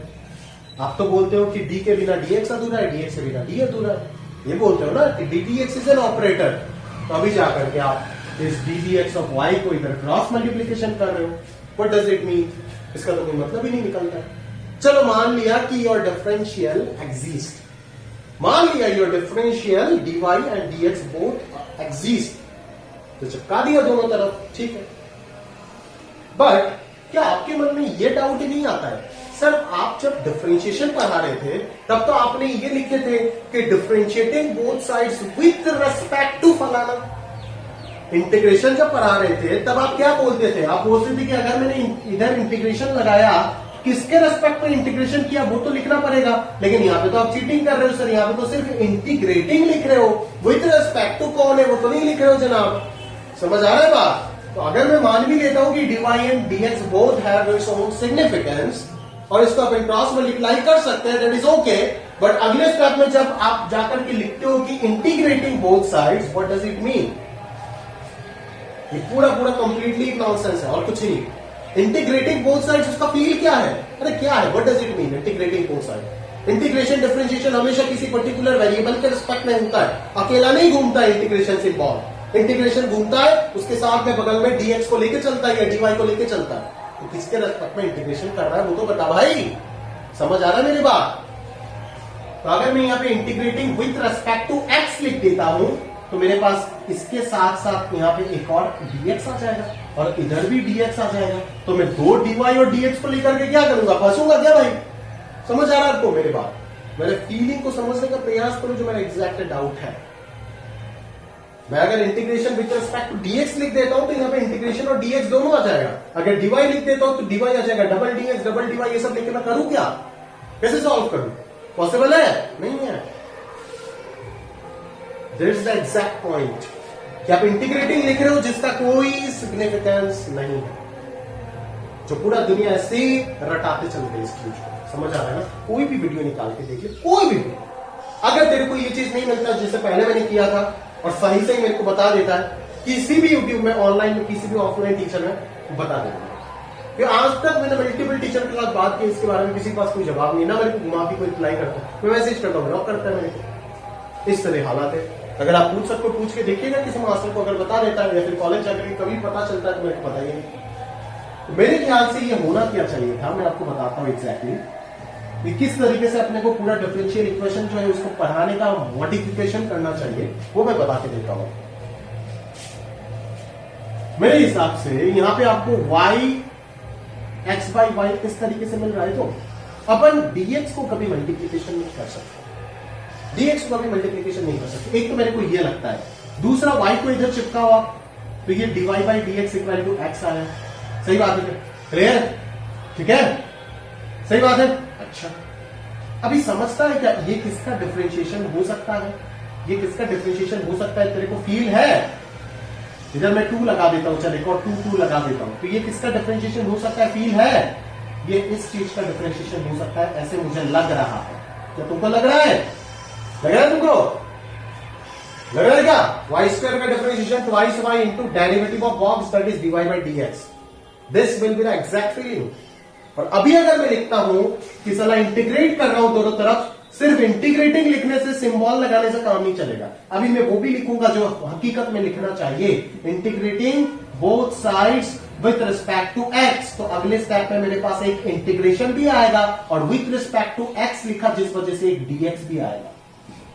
सही बात है क्या? अभी ये तो सॉल्व हो जाएगा, integration of twice x dx। अभी तो सिंगल dx ही आ रहा है, डबल dx कहां पे आ रहा है? सही बात है। और एग्जैक्टली ये आप जानते हो ये होता क्या है, एक dx कैंसल, एक d, एक स्मॉल d, एक इंटीग्रल से बॉल को कैंसिल करता है, वो भी बोल के दिया था। तो यहां से वाई स्क्वायर आता है और यहां से एक्स स्क्वायर प्लस ही आता है। ये होना चाहिए सॉल्यूशन का एग्जैक्ट प्रोसीजर मेरे हिसाब से। नहीं, मैं नहीं बोल रहा हूं कि मैं रामानुजन हूं, बिल्कुल नहीं, बट मेरे हिसाब से ये होना चाहिए। This should be the exact procedure of solving differential equations with the help of variable, separable or any kind of stuff, because homogeneous linear कुछ भी सॉल्व करे आखिर में जाके वेरिएबल ही सॉल्व करना होता है। सही बात है क्या? This should be the exact procedure in which we can solve a differential equation, but किसी भी बुक में nowhere, anywhere आपको कहीं पे नहीं मिलेगा ये चीज। क्यों नहीं लिखते भगवान जाने, वो तो राइटर ही बता सकता है, वो मेरे दिमाग में नहीं है, आज तक मेरे को पता नहीं चला। तो सर आप क्यों नहीं पढ़ाते इस तरीके से? कैसे पढ़ाओ? ट्रिक्स कौन लेगा? अगर नंबर काट दिया तो कौन बोलेगा? भाई जैसे पूरा दुनिया मैं करके चल रहा है वैसे ही चलना पड़ेगा ना, क्योंकि उसी दुनिया पे अपन भी एग्जिस्ट करते हैं। सही बात है। होशियारी दिखा के यहाँ तो फायदा नहीं है ना। पढ़ाएंगे इस तरीके से, पढ़ाना है तो पढ़ा सकते हैं, बट बहुत डिफिकल्ट हो जाएगा इस तरीके से पढ़ाने के लिए। इसीलिए शायद वो एक ऑप्शन चुन सकते हैं अपन, पता नहीं है। होना तो चाहिए, बट एग्जैक्टली बता के तो देना चाहिए बच्चों को कि this should be the exact procedure. Because dy dx का अगर सिग्निफिकेंस आप निकाल भी देते हो, चलो मान लिया cross multiplication is true, but इस लाइन के साथ आप क्या कर रहे हो? This completely nonsense. Integrating with respect to कुछ ही नहीं है, इंटीग्रेटिंग बोथ साइड। अबे कहा है क्या इंटीग्रेशन? कभी लिखता है क्या डिफरेंशिएटिंग बोथ साइड्स? वे लिखता है ना किसके रिस्पेक्ट में कर रहा है, डिफरेंशिएटिंग बोथ साइड। अच्छा d लगा देते, इधर वाई स्क्वायर है, इधर एक्स स्क्वायर टी लगा दो। अरे भाई नीचे क्या है ये तो बता, किसके रिस्पेक्ट में चल रहा है, एक्स या फिर वाई किसके रिस्पेक्ट में चल रहा है वो तो बता। तो डिफरेंशिएशन इंटीग्रेशन दोनों एक दूसरे को उल्टा है, तो बिना रिस्पेक्ट में कैसे चलेगा ये? किसी ना किसी इंडिपेंडेंट वेरिएबल के रिस्पेक्ट में हमेशा चलता है ये। समझ में आ रहा है ना? अगर आपको डेप्थ में फील है इंटीग्रेशन का, फील है डिफरेंशिएशन का, तो आप समझ पाओगे। ऊपर ऊपर पढ़ो तो कहां का समझोगे, किधर समझोगे? सही है, क्लियर है? ये एग्जैक्ट प्रोसीजर होना चाहिए जिसके थ्रू अपन डिफरेंशियल इक्वेशन सॉल्व कर सकते हैं। बट अगर मैं आपको बोलूं तो मेरे को इस बात का समझ नहीं है कि बुक राइटर्स क्यों नहीं लिखते इसको, या फिर शायद ज्यादा कॉम्प्लिकेटेड हो जाएगा इसीलिए नहीं लिखते, या फिर क्या है एग्जैक्ट रीजन मुझे नहीं पता। बाकी तो मैं भी इसको भी फिट कर दूंगा, जैसे बुक्स लिखता है वैसे ही मैं आपको पढ़ाऊंगा। But divide dx cross multiplication करके और इंटीग्रेटिंग लिख के छोड़ देंगे। हाँ भाई पहले बता रहे कि इंटीग्रेटिंग लिख के छोड़ देंगे, विद रिस्पेक्ट टू नहीं लिखने वाले अपन, ठीक है। संभाल के चलिएगा, पूरे चैप्टर में ऐसे ही पढ़ाएंगे, क्योंकि पूरा दुनिया ऐसे पढ़ाता है, पढ़ाना ही पड़ेगा और कोई रास्ता नहीं। सही बात है, क्लियर है। कुछ जगह पे तो मेरे को बिल्कुल मिला है डिफरेंशियल बोल के एक टॉपिक मिला है, जहां पे डीवाई और डीएक्स, हेनरी का थॉमस का बहुत ही अच्छा कैलकुलस के ऊपर किताब आता है, पूरा इंटरनेशनल में चलता है, फॉरेन ऑफिस है, उनकी किताब में बिल्कुल लिखा गया है कि what does a differential signify. समझ में आ रहा है डिफरेंशियल का सिग्निफिकेंस क्या होता है, बहुत अच्छे से एक्सप्लेन किया है। तो उस जगह से मेरे को समझ आ रहा है कि नहीं ये अपन क्रॉस मल्टीप्लीकेशन कर सकते हैं, है ना, सिंगल डी वाई या फिर single D x that exist, ठीक है, कोई दिक्कत नहीं। बट प्रॉब्लम हो जाता है ये इंटीग्रेटिंग वाले स्टेटमेंट के साथ, समझ में आ रहा है क्या, क्लियर है। तो किसी ने मेरे को ये बोला है कि देखो ये इंटीग्रेशन शायद ये ऑलरेडी अंडरस्टूड है कि ये और कोई एक्स्ट्रा वेरिएबल लिखने का जरूरत नहीं है, बिकॉज आप डिफरेंशियल को ऑलरेडी क्रॉस मल्टीप्लीकेशन कर लिए। तो ये भी क्रॉस लॉजिक हो सकता है इसके पीछे, बट एग्जैक्ट रीजन मेरे को अभी तक पता नहीं। जिस दिन पता चलेगा जरूर मैं शेयर करूंगा अपने स्टूडेंट के साथ, बट आपके साथ नहीं कर पाऊंगा, आप तो आखिरी बार पढ़ रहे हो मेरे से, ठीक है। तो आपको अगर पता चले तो जरूर आप मेरे को बताइए, मेरे को नहीं पता, मैं फ्रैंकली बता रहा हूँ इस चीज का। मेरे पास ये मेरे दिमाग में आया तो था क्वेश्चन कि अपन क्यों नहीं करते ऐसे, बिकॉज वो प्रोसेस एग्जैक्टली गलत लगता है मेरे को जो सारे बुक्स में लिखे गए हैं। बट फिर भी एक लॉजिक हो सकता है कि नहीं, मन को समझौता देने के लिए एक समझ आता है कि नहीं अपन क्रॉस मल्टीप्लीकेशन कर रहे हैं, बिकॉज डिफरेंशियल सिग्निफिकेंस है उसका डीवाई और डीएक्स का, और एज अपन डीवाई डीएक्स पहले मल्टीप्लाई कर चुके हैं, दैट्स व्हाई इंटीग्रेटिंग लिखने से ही काम हो जाएगा, ठीक है। तो वही चीज है, सही बात है। चलो मैं बस बताया ऐसे आपको, है ना, एक मतलब सही तरीका दिखाने के लिए, बट अभी आप भूल जाओ, अभी भूल जाओगे तो भी चलेगा, ठीक है, कोई दिक्कत नहीं। आगे बढ़ते हैं, अपन पहला क्वेश्चन तो कर दिए थे। सेकंड क्वेश्चन देखो, इस प्रकार के जब भी क्वेश्चन आएगा ना आपको, तो आप पर्टिकुलर सॉल्यूशन का फीलिंग आएगा आपके अंदर। सही बात है कि पर्टिकुलर सॉल्यूशन क्या बताता है वो आपको फील आएगा, ठीक बात है। पर्टिकुलर सॉल्यूशन का मतलब क्या है वो आप समझ पाओगे। तो चलिए देखते हैं, सी डैश एक्स बराबर 2 प्लस 0.15 इंटू एक्स, सही है क्या। C dash x is equal to 2 plus 0.15 into x, ठीक है ना। तो सी डैश एक्स को मैं क्या लिख सकता हूं, it is simply derivative of x, sorry derivative of c x with respect to x. यहां से क्या आएगा, c dash x into derivative of x with respect to x one. अगर साथ में dx बाई dy लिखा हुआ रहता तब मैं यहाँ पे dy लगा देता, ठीक है ना। ये चीज आप समझ सकते हो, अभी आप इंटीग्रेशन डिफरेंशिएशन में माहिर हो चुके हैं, ठीक है ना। और इस चीज को अपन कैसे सॉल्व करेंगे बोलो, तो यहां से अपन d ऑफ सी एक्स को रख देंगे और नीचे लेकर के आ जाएंगे 2 प्लस 0.15 एक्स, सही बात है। सॉरी नीचे कहां से लेकर के आएंगे, d ऑफ सी एक्स को इधर रख देंगे और इधर लेके चले जाएंगे 2 plus 0.51 x into D x, और बोथ साइड इंटीग्रेट कर दो, लिख देना इंटीग्रेटिंग बोथ साइड, और फिर अगले लाइन में जाके इंटीग्रेशन सिंबल लगा देना। डायरेक्टली ऐसे अगर कर दोगे तो एक नंबर तो कंफर्म आपका काट देगा एग्जामिनर, ये मान के चलो। तो इंटीग्रेशन और स्मॉल डी कैंसिल होता है जानते हो, तो यहाँ पे सी एक्स आएगा और ये सॉल्व होकर के 2x plus 0.15 x square by 2 that is 0.075 into x square plus सी। अभी सी को निकालने के लिए आपको कंडीशन दिया गया है विच इज C0 बराबर 100। अभी C0 बराबर 100 का मतलब समझ आता है क्या आपको, C0 बराबर 100 का मतलब होता है कि when your x is equal to 0 y becomes y, that is your C0 becomes 100। सही है क्या, मतलब ऐसे ही लिखो, x से जब 0 होगा तो c का वैल्यू 100 होगा, ठीक है। तो x यहाँ पे 0 डाल लो तो c का वैल्यू 100 आ जाएगा, तो स्मॉल c का वैल्यू भी यहाँ से क्या निकल जाएगा, 100 निकल जाएगा। इसको k बोल देते नहीं तो कंफ्यूज हो जाओगे, तो k का वैल्यू 100 आएगा, तो वही k यहाँ पे पुट कर दो तो आपके पास particular solution of that family. ये तो एक फैमिली ऑफ कर्व को रिप्रेजेंट कर रहा है, फैमिली ऑफ पैराबोला को, बिकॉज क्वाड्रेटिक पॉलिनोमियल है, ठीक है। लीडिंग कोएफिशिएंट पॉजिटिव का अपवर्ड ऐसे ऐसे फैमिली बनेगा, सही है क्या। बट उसी फैमिली का एक मेंबर होगा अंडर दिस कंडीशन, कौन, Cx equal to 2x plus 0.075 into x square plus 100. This will be the particular solution of the given differential equation. सही बात है क्या, क्लियर है। तो बस सॉल्व करो आराम से, और क्या दिक्कत है। सॉल्व करना आता है और कोई दिक्कत है ही नहीं, पूरा दुनिया खुश, आप भी खुश, हम भी खुश, सब खुश, किसी को कोई दर्द, कोई तकलीफ, कुछ नहीं है। सही बात है क्या? चलो आगे बढ़ते हैं, नेक्स्ट प्रॉब्लम में चलते चलिए। और वो क्या है? वो है 3 into e to the power x into 10y dx। क्या है वो है 3 into e to the power x into 10y dx plus 1 minus e to the power x into sec square y dy बराबर 0। ठीक है, चलो यहां से अपन क्या करें? वेरिएबल सेपरेट करें। कैसे करें? इस चीज को उधर लेके चले जाए, इसको अगर उधर लेकर के चले जाएंगे तो ये क्या हो जाएगा? 3 e to the power x 10y dx equal to e to the power x minus 1 हो जाएगा माइनस के वजह से, और इधर सेक स्क्वायर y dy आ जाएगा। सही है क्या? यहां से अपन क्या लिखेंगे? यहां से अपन लिख सकते हैं 3 e to the power x divided by e to the power x minus 1 into D x, और इधर अगर अपन लिखें तो sec square y upon 10y into d y, बहुत सारे इंटीग्रेट कर दो, हो जाएगा, काम खत्म। इधर -1 + 1 कर देना, या फिर आपको मर्जी है तो इसको t मान लो तो ये dt बन जाएगा, इधर भी इसको t मान लो तो dt बन जाएगा। ठीक है ना? अभी दोनों को t मत मानिएगा आप, ठीक है? यहाँ पे आप एक को u कंसीडर कीजिए और यहाँ पे आप एक को v कंसीडर कीजिए। सही है क्या? ठीक है, एंड अकॉर्डिंगली सॉल्व करते जाइए। ठीक है, क्लियर है भाई? चलो यहाँ पे पहले ये सब पार्ट करोगे, फिर जाके देखोगे therefore the above differential equation becomes integration of 3 du divided by u is equal to integration of your dv upon v। Solve करोगे, u v का वैल्यू पुट करोगे, सॉल्यूशन निकालोगे, कॉमा देके लिखोगे which is the required differential equation of the given equation, अरे which is the required solution of the given differential equation. सही बात है क्या?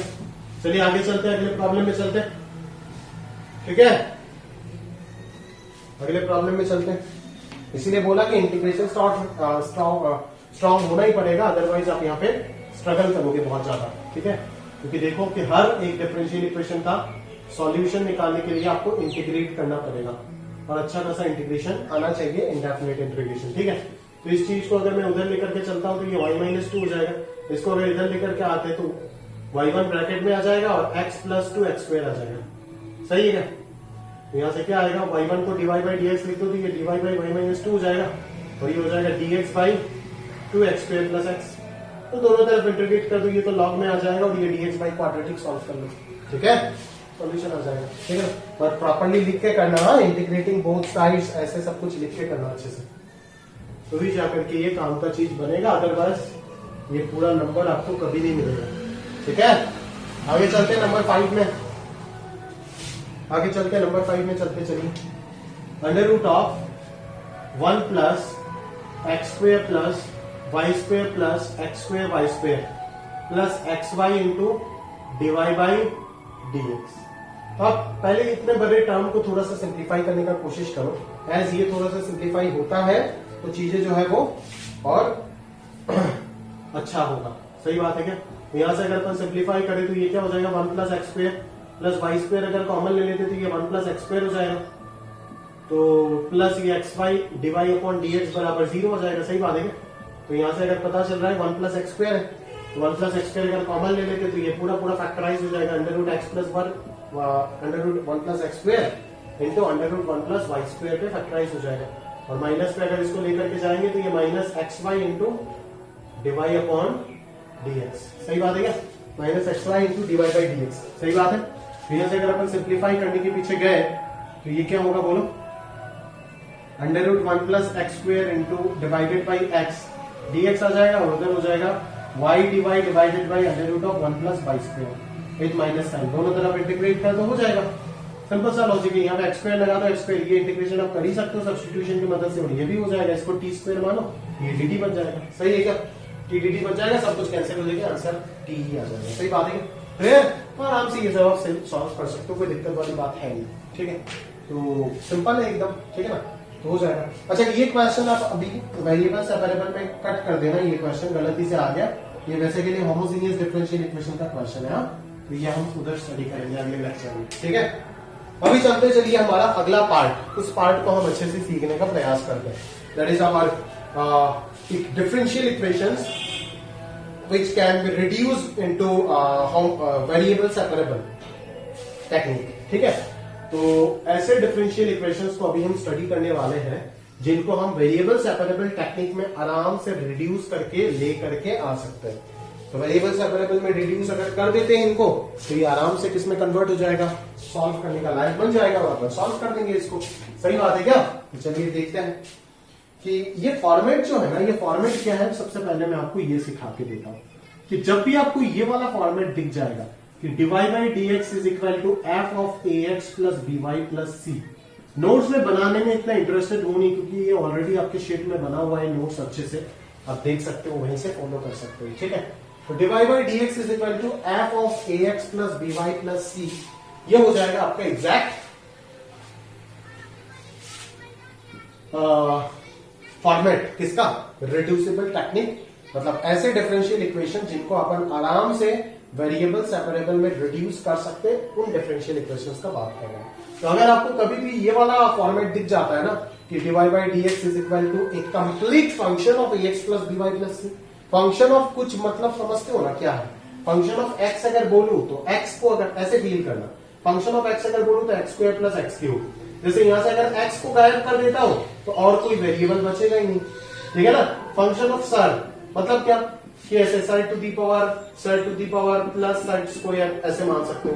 ठीक है, ताकि अगर मैं यहां से सर को गायब कर देता हूं तो और कोई वेरिएबल सारा बचेगा ही नहीं यहाँ पे। ठीक है, बॉक्स एम्प्टी बॉक्स बच जाएगा। सही है क्या, क्लियर है?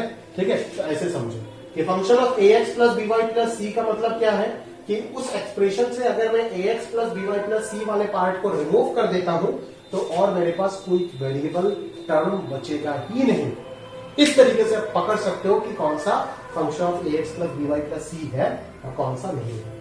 तो इस केस में हमेशा हम क्या अप्लाई करते जानते हो, हम हमेशा इस a x plus B y plus c को हम सब्सटीट्यूट कर देते हैं कोई दूसरा वेरिएबल। जैसे मान लो z अपन अगर सब्सटीट्यूट कर देते, ये एक्स वाई में चल रहा है तो इसको z सब्सटीट्यूट कर देते, तो आराम से देखोगे कि ये डिफरेंशियल इक्वेशन रिड्यूस होकर के कन्वर्ट हो जाएगा एक ऐसे डिफरेंशियल इक्वेशन में जो आप ordinary variable separable technique use करके सॉल्व कर सकते हो। क्लियर? तो चलिए अपन देखते हैं, अगर मैं इसको डिफरेंशिएट कर देता हूं विद रेस्पेक्ट टू एक्स तो ये क्या होगा, डिफरेंशिएट कर देते इसको विद रेस्पेक्ट टू एक्स तो ये क्या बनेगा, dz बाई dx बनेगा। ठीक है, ये बन जाएगा आपका a इंटू एक्स का डेरिवेटिव तो 1 प्लस b इंटू वाई का डेरिवेटिव क्या हो जाएगा, डिवाई बाई dx और c का डेरिवेटिव हो जाएगा 0। तो यहां से इजीली आप डिवाई बाई dx को सब्सटीट्यूट कर सकते हो, वो कितना हो जाएगा 1 by b into dz by dx minus a। Because अगर मैं इसको z सब्सटीट्यूट करूंगा तो dz by Dibai by dx भी तो चेंज होना चाहिए ना। डिवाई बाई dx अभी क्या बन जाएगा 1 by b into dz upon dx minus a और इधर आ जाएगा आपके पास फंक्शन ऑफ z। ठीक है, तो ये क्या बन जाएगा, देख ये dz बाई dx क्या बन जाएगा a plus b into function of z बन जाएगा। तो अगर a और b तो कांस्टेंट ही है, मतलब ये स्टिल अभी भी ये पूरा फंक्शन ऑफ क्या है, z है। तो अभी अगर ये पूरा फंक्शन ऑफ z बन गया, now still this is another function of z। ठीक है, तो इस फंक्शन ऑफ z को आप नीचे लेकर के आ जाओ dz के नीचे और dx को उधर भेज दो। अभी इधर पूरा x बन गया, पूरा z इधर बन गया, तो वेरिएबल सेपरेट हो गया, तो आराम से हम इंटीग्रेट करके आंसर निकाल देंगे। सही बात है क्या? तो this is the technique behind that. ठीक है, तो अगर अपन ने को वेरिएबल सेपरेबल रिड्यूसिबल टेक्निक सीखना है तो ये है वो चीज कि हम ax plus B y plus c that is एक linear expression in two variable को हमेशा z सब्सटीट्यूट करेंगे। और जब भी हमारे को डिवाई बाई dx या फिर dx by dy equal to something इस टाइप में मिलेगा जो कि linear equation linear expression in two variable उसका फंक्शन मिलेगा, तो डायरेक्टली अपन इसको रिड्यूस कर सकते हैं। 2019-20 में ये सब जेईई मेन में डायरेक्ट पूछ रहा है, डायरेक्ट पूछा है ये सब। दूसरों के लिए टफ क्वेश्चन बन जाएगा जो सिर्फ एनसीईआरटी में रेस्ट्रिक्ट होता है, बट अगर आपके लिए देखो तो ये सब लल्लू पानी जैसा सवाल है क्योंकि आपके क्लास में डिटेल में कराया जा रहा है सब कुछ। ठीक है, देखो ये अगला क्वेश्चन, पहला क्वेश्चन इस फॉर्मेट में देखो, dy अपॉन dx जो है ये क्या है 4x plus y plus 1 whole square. सही बात है क्या? क्लियर? तो ये कंप्लीटली फंक्शन ऑफ क्या पता चल रहा है, this is a function of 4x plus y plus 1 where the function itself is box square। तो यहाँ पे f ऑफ दिस है तो ये बॉक्स के अंदर आके बैठ जाएगा। सही है क्या? तो देख इसको हटाने के बाद और कुछ बचता है यहाँ पे वेरिएबल टर्म? कुछ नहीं बचता। तो ऑब्वियसली ये एग्जैक्टली इसी फॉर्मेट में है। उसको अपन सॉल्व कैसे करेंगे? z इक्वल टू 4x प्लस y प्लस 1 कंसिडर कर लेंगे। तो dz बाई dx क्या आ जाएगा बोल? 4 प्लस dy बाई dx। तो dy बाई dx यहाँ से क्या आ जाएगा? dz by dx upon sorry minus 4 is equal to ये बच जाएगा z स्क्वायर। तो ये क्या आ गया? dz बाई 4 प्लस z स्क्वायर आ जाएगा और इधर क्या आ जाएगा? dx दोनों तरफ इंटीग्रेट कर दो 1/2 tan इनवर्स z बाई 2 और इधर x प्लस c आ जाएगा। खत्म बात। फिर z का वैल्यू फाइनली पुट करने मत बोलना बिकॉज आप सब्स्टिट्यूशन किए वो इंटीग्रेशन में। फाइनली जो भी सब्स्टिट्यूट इंटीग्रेशन में तो नहीं किए हो, पहले ही किए वो सब्स्टिट्यूशन। इंटीग्रेशन में अगर इस इंटीग्रेशन को सॉल्व करने के लिए सब्स्टिट्यूशन का जरूरत होता तब तो और एक वेरिएबल इन्वॉल्व हो जाएगा। सही बात है क्या? और जो भी है आपको अल्टीमेटली आंसर एक्स और वाई में निकाल के देना है, पुट करते जाओगे। सही बात है क्या? अगर टी अभी सब्स्टिट्यूट करना पड़ता है इसको सॉल्व करने के लिए तो टी को पहले जेड में कन्वर्ट करोगे, जेड को एक्स और वाई के टर्म में। क्लियर है क्या? सही बात है। अकॉर्डिंगली कर लेना। पूरा आंसर निकालने का आदत मेरा कभी भी नहीं है सर, मेरे को एकदम अच्छा नहीं लगता। मैं समझाने में और चीजों को बेसिक से ग्रो कराने में बहुत ज्यादा एफर्ट लगा देता हूँ, है ना। मेरा देखो एनर्जी हर इंसान का कांस्टेंट होता है। सही बात है क्या? अभी दूसरा कोई होगा कि कुछ बोल ही नहीं रहा है, धरा धरा के सॉल्व कर रहा है, तो अगर ऐसा मैं करता हूँ तो मैं भी पूरा सॉल्यूशन बता के जा सकता हूँ ताकि मुंह से कुछ बोलना नहीं पड़ेगा। मुंह से इतना कुछ बोलता हूँ, इतना दिमाग लगा करके मैं आपको समझा करके देता हूँ तो उसमें मेरा सारा एनर्जी चला जाता है। उसके बाद मेरा फाइनल आंसर निकालने का किसी भी क्लास में किसी को पूछो कि ये मेरा एक बैड हैबिट आप मान के चलो कि फाइनल आंसर तो भी निकालना पसंद नहीं होता मेरे को। ठीक है ना? सही बात है ना? क्लियर है? ठीक है।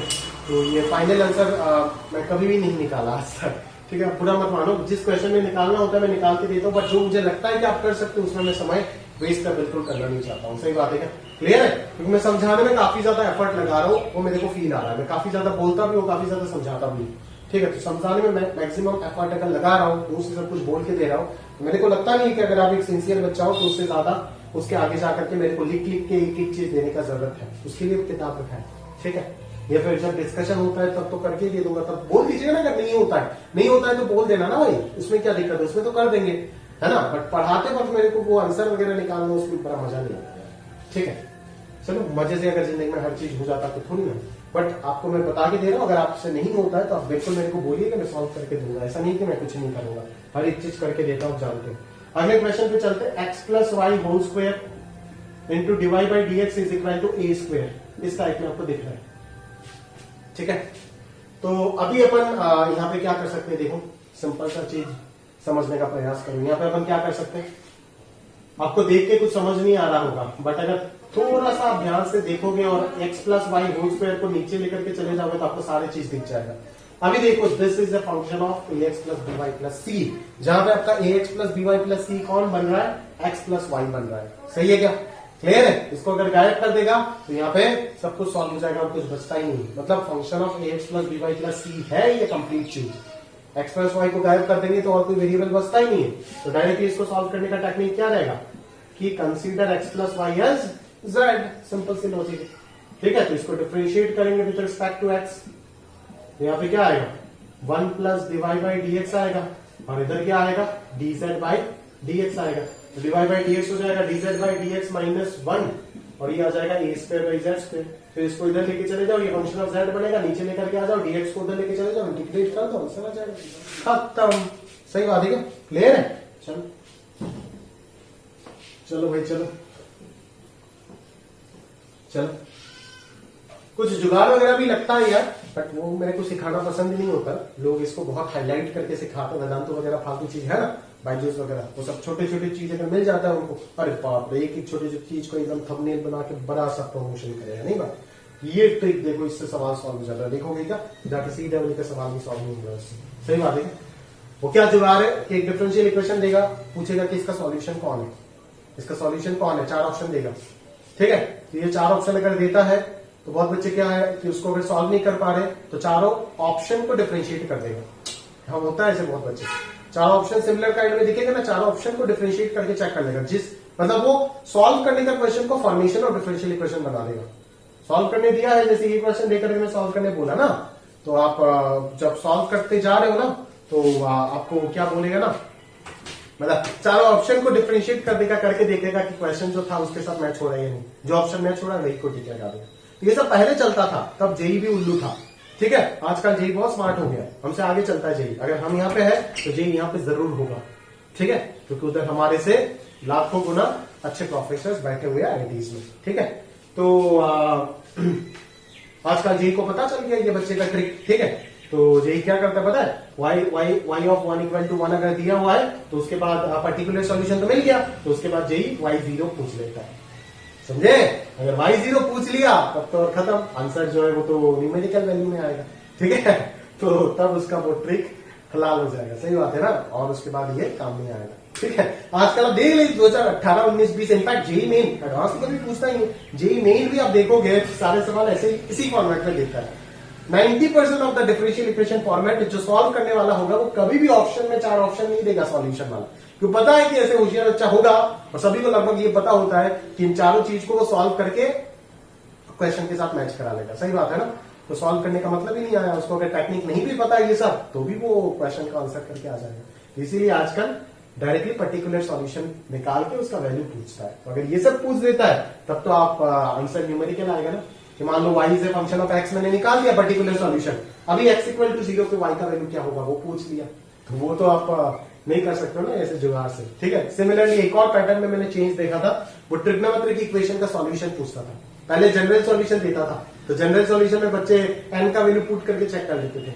अभी उसके बाद से 2015 की बाद से मान लो ये ट्रेंड ही चेंज कर दिया, वो नंबर ऑफ सॉल्यूशन पूछता है, सही बात है ना, किसी इंटरवल देकर, ठीक है।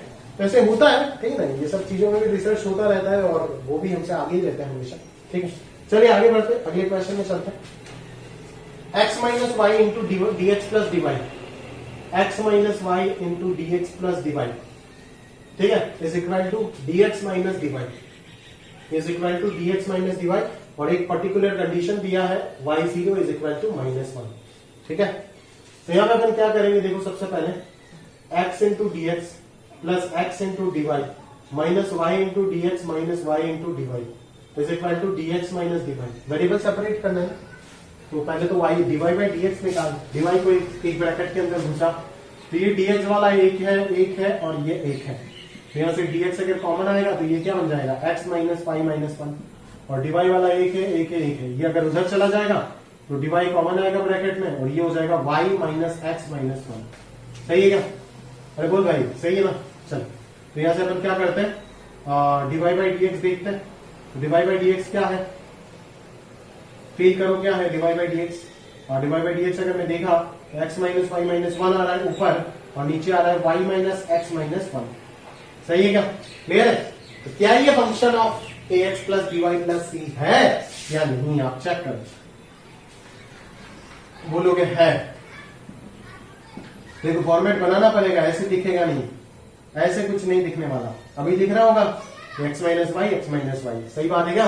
अगर उसको मैं z मान लूंगा, उसको अगर मैं हटा देता हूं तो और कुछ वेरिएबल यहाँ पे बचेगा ही नहीं। That is this is a function of x minus y, this complete is a function of x minus y, या फिर y माइनस एक्स भी बोल सकते हो अगर न्यूमरेटर से माइनस कॉमन ले लेते हो, ठीक है। और यहाँ पे अपन क्या बोलेंगे कि फंक्शन एग्जैक्टली क्या है, box minus 1 by minus box minus 1 वाला पैटर्न है, बॉक्स की जगह पे एग्जैक्टली जाके x माइनस वाई बैठे हैं। तो अपन क्या करेंगे, यहाँ से x माइनस वाई को z मान लेंगे, तो dz बाई dx क्या हो जाएगा, 1 माइनस dy बाई dx, तो dy बाई dx हो जाएगा 1 माइनस dz बाई dx, और इधर आ जाएगा तेरा z minus 1 by minus z minus 1, ठीक है। अभी बस इसको उधर लेके चले जाओ, इसको इधर लेकर के आ जाओ, खत्म बात, ठीक है ना। तो dz बाई dx क्या हो जाएगा, इधर 1 है और ये माइनस वाला पार्ट अगर इधर लेकर के आते हैं तो ये z minus 1 by z plus 1 हो जाएगा। यहाँ से अगर मैं सिंप्लीफाई कर लूंगा तो ये 2z बाई z माइनस 1, ये कंप्लीटली फंक्शन ऑफ z बन गया। अभी वेरिएबल सेपरेट कर लो, z minus 1 into d z by 2z equal to dx, बस इंटीग्रेट करो, सॉल्व कर लो, क्लियर है? सही बात है। चलो यहाँ पर भी आपको दिख रहा होगा, यहाँ से आप कंप्लीटली थोड़ा सा मेहनत कर लो, तो 2 into d y by D x is equal to 1 minus cos square x minus 2y, अगर होशियार हो तो इसको साइन स्क्वायर लिख दो उससे पहले ही, ठीक है। तो d y by D x जो आएगा वो क्या आ जाएगा, half of sine square x minus 2y, ठीक है। ये completely function of x plus d Y plus c है, बिकॉज अगर मैं इसको छुपा देता हूं तो यहाँ पे और कोई वेरिएबल बचता नहीं है, तो डायरेक्टली इसको z कंसीडर करो तो ये dz by dx में कन्वर्ट हो जाएगा एंड सिंप्लीफाई हो जाएगा, इंटीग्रेट कर दो। वेरिएबल सेपरेट होने के बाद ही इंटीग्रेट कर दो, लास्ट में z का वैल्यू पुट करना मत भूलिएगा। ठीक है, तो चलिए देख लेते हैं रिड्यूसिबल टू वेरिएबल का आखिरी प्रॉब्लम। चलिए स्टार्ट करते हैं। देखो जरा, 4x minus 5 plus 6y into d y. ठीक है ना, 4x minus 5 plus 6y into d y. 4x minus 5 plus 6y into d y minus 2x plus 3y minus 1 into D x equal to 0। यहाँ पे square आ गया, square नहीं होना चाहिए, सही है क्या? अच्छा स्क्वायर आ सकता है, कोई दिक्कत नहीं। अभी इसको चेक करने के लिए मेरे को सबसे पहले क्या, मेरे को लग तो रहा है कि ax plus B y plus c, ax plus B y plus c नजर आ रहा है, बट उसके लिए मेरे को पहले डिवाइड बाई dx के फॉर्मेट में तो इसको लेके जाना पड़ेगा ना। और ये है 4x प्लस 6y माइनस 5, ऐसे लिख देता हूं। ठीक है, तो अभी देख, यहाँ पे देख करके तुमको लग नहीं रहा होगा कि सर ये तो अलग है, ये तो अलग है, बट इस अलग को सही एक बनाना पड़ेगा। इस अलग चीज को एक बनाना तेरा काम है, और वही तो तेरा कला है। यहाँ से 2 कॉमन ले लेगा तो ये एक बन जाएगा। देख जरा, अभी अगर मैं इसको छुपा देता हूं इस जगह से तो और कोई वेरिएबल बचता है? नहीं बचता है। अगर इस चीज को मैं हटा देता हूं तो और कोई वेरिएबल बचता ही नहीं है। अगर और कोई वेरिएबल नहीं बचता है तो ये completely f of a x plus B y plus c के फॉर्मेट में है। तो यहाँ पे 2x plus 3y equal to क्या मानेंगे? z मानेंगे। तो ये dz बाई dx क्या बन जाएगा? 2 plus 3 times of dy by dx बन जाएगा। तो यहां से इसका आंसर क्या आ जाएगा? dz by dx minus 2 into 1/3 is equal to, इधर क्या आ जाएगा? इधर आ जाएगा z माइनस 1 का whole square upon 2z minus 5। तो इसको आप 3 टाइम्स कर दो, इधर इस 1/3 को इधर लेकर के चले जाओ और इस -2 को इधर +2 करके लेके चले जाओ। फिर एलसीएम वगैरह लो तो ये कंप्लीटली फंक्शन ऑफ z रहेगा। इसको नीचे लेकर के आ जाना, dx को उधर लेके चले जाना, इंटीग्रेट कर देना, आंसर आ जाएगा। फिर बाद में z का value 2x plus 3y substitute कर देना, फिर कॉमा लेके लिख देना वही चीज। और यहाँ पे तो लिखने का भी जरूरत नहीं क्योंकि ये जेई वाला टॉपिक है, ये बोर्ड्स में नहीं आएगा, बोर्ड्स में सिर्फ ये आएगा। ठीक है, रिड्यूसिबल टू वेरिएबल ये बोर्ड्स में नहीं आएगा। सही है क्या? क्लियर है? तो चलो अभी एक और मैं एक छोटा मोटा आर्टिकल बाकी है। ये बेसिकली जेई का सिलेबस में भी नहीं है, बट ये पोलर फॉर्म को यूज करके कैसे हम डिफरेंशियल इक्वेशन को सॉल्व कर सकते हैं, अच्छा खासा पोलर का कंसेप्ट यूज करके।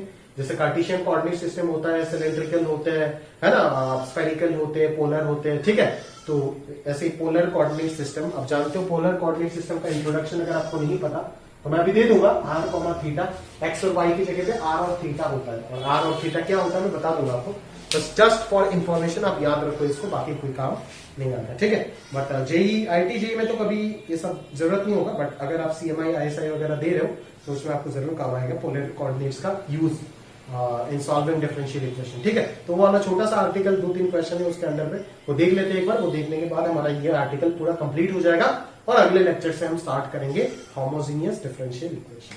क्लियर है? तो चलिए देखते हैं।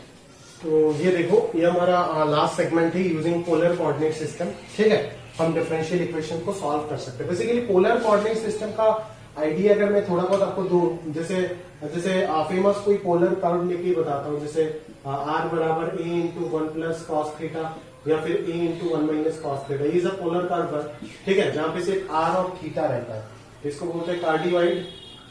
ठीक है, कार्डियोइड।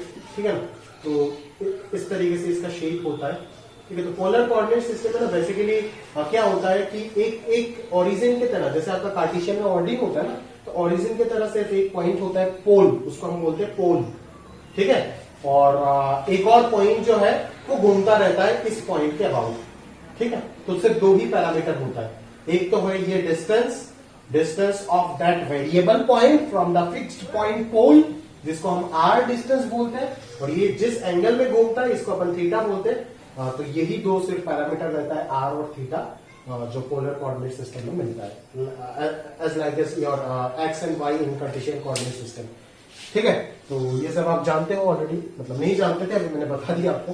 ठीक है, बट ये सब का कोई जरूरत है नहीं, उधर ऐसे मैंने आपको बोला ये, बट उधर आप आराम से कर सकते हो। Again this concept is not the syllabus of board exam में तो है ही नहीं, और जेई पे भी नहीं है ये आउट ऑफ सिलेबस टॉपिक है, बट फिर भी एडवांस में कभी कभी ऐसे कोई डिफरेंशियल इक्वेशन आ जाएगा जो एडवांस वाले तो बोलेंगे कि आप एग्जैक्ट की मदद से करो, बट अगर आप ये चीज आपको पता होता है तो थोड़ा आसान हो जाता है कि इन सारे क्वेश्चंस को करना। बेसिकली इस टाइप ऑफ क्वेश्चन में आप ये चीज एग्जैक्ट डिफरेंशियल यूज करके भी कर सकते हैं, एग्जैक्ट डिफरेंशियल इक्वेशन में बताऊंगा, बट एग्जैक्ट के अलावा भी आप with the help of this polar coordinate system concept आप ये सब इक्वेशंस को सॉल्व कर सकते हैं। ठीक है, तो चलो देख के सीख के रखते हैं, कब जरूरत आएगा किस सवाल में तो पता नहीं ना, तो इसीलिए कंसेप्ट बना के रखते। चलिए, तो दो सब्सटीट्यूशन होता है, दैट इज एक हो जाएगा आपका आर, ये ऑलरेडी आपको पता ही है, देखो आर कॉस थीटा, वाई का वैल्यू आर साइन थीटा, और एक और सब्सटीट्यूशन है r sec theta r tan theta. ये दोनों सब्सटीट्यूशन करके मैं सॉल्व कर सकता हूँ। बोले कैसे सर?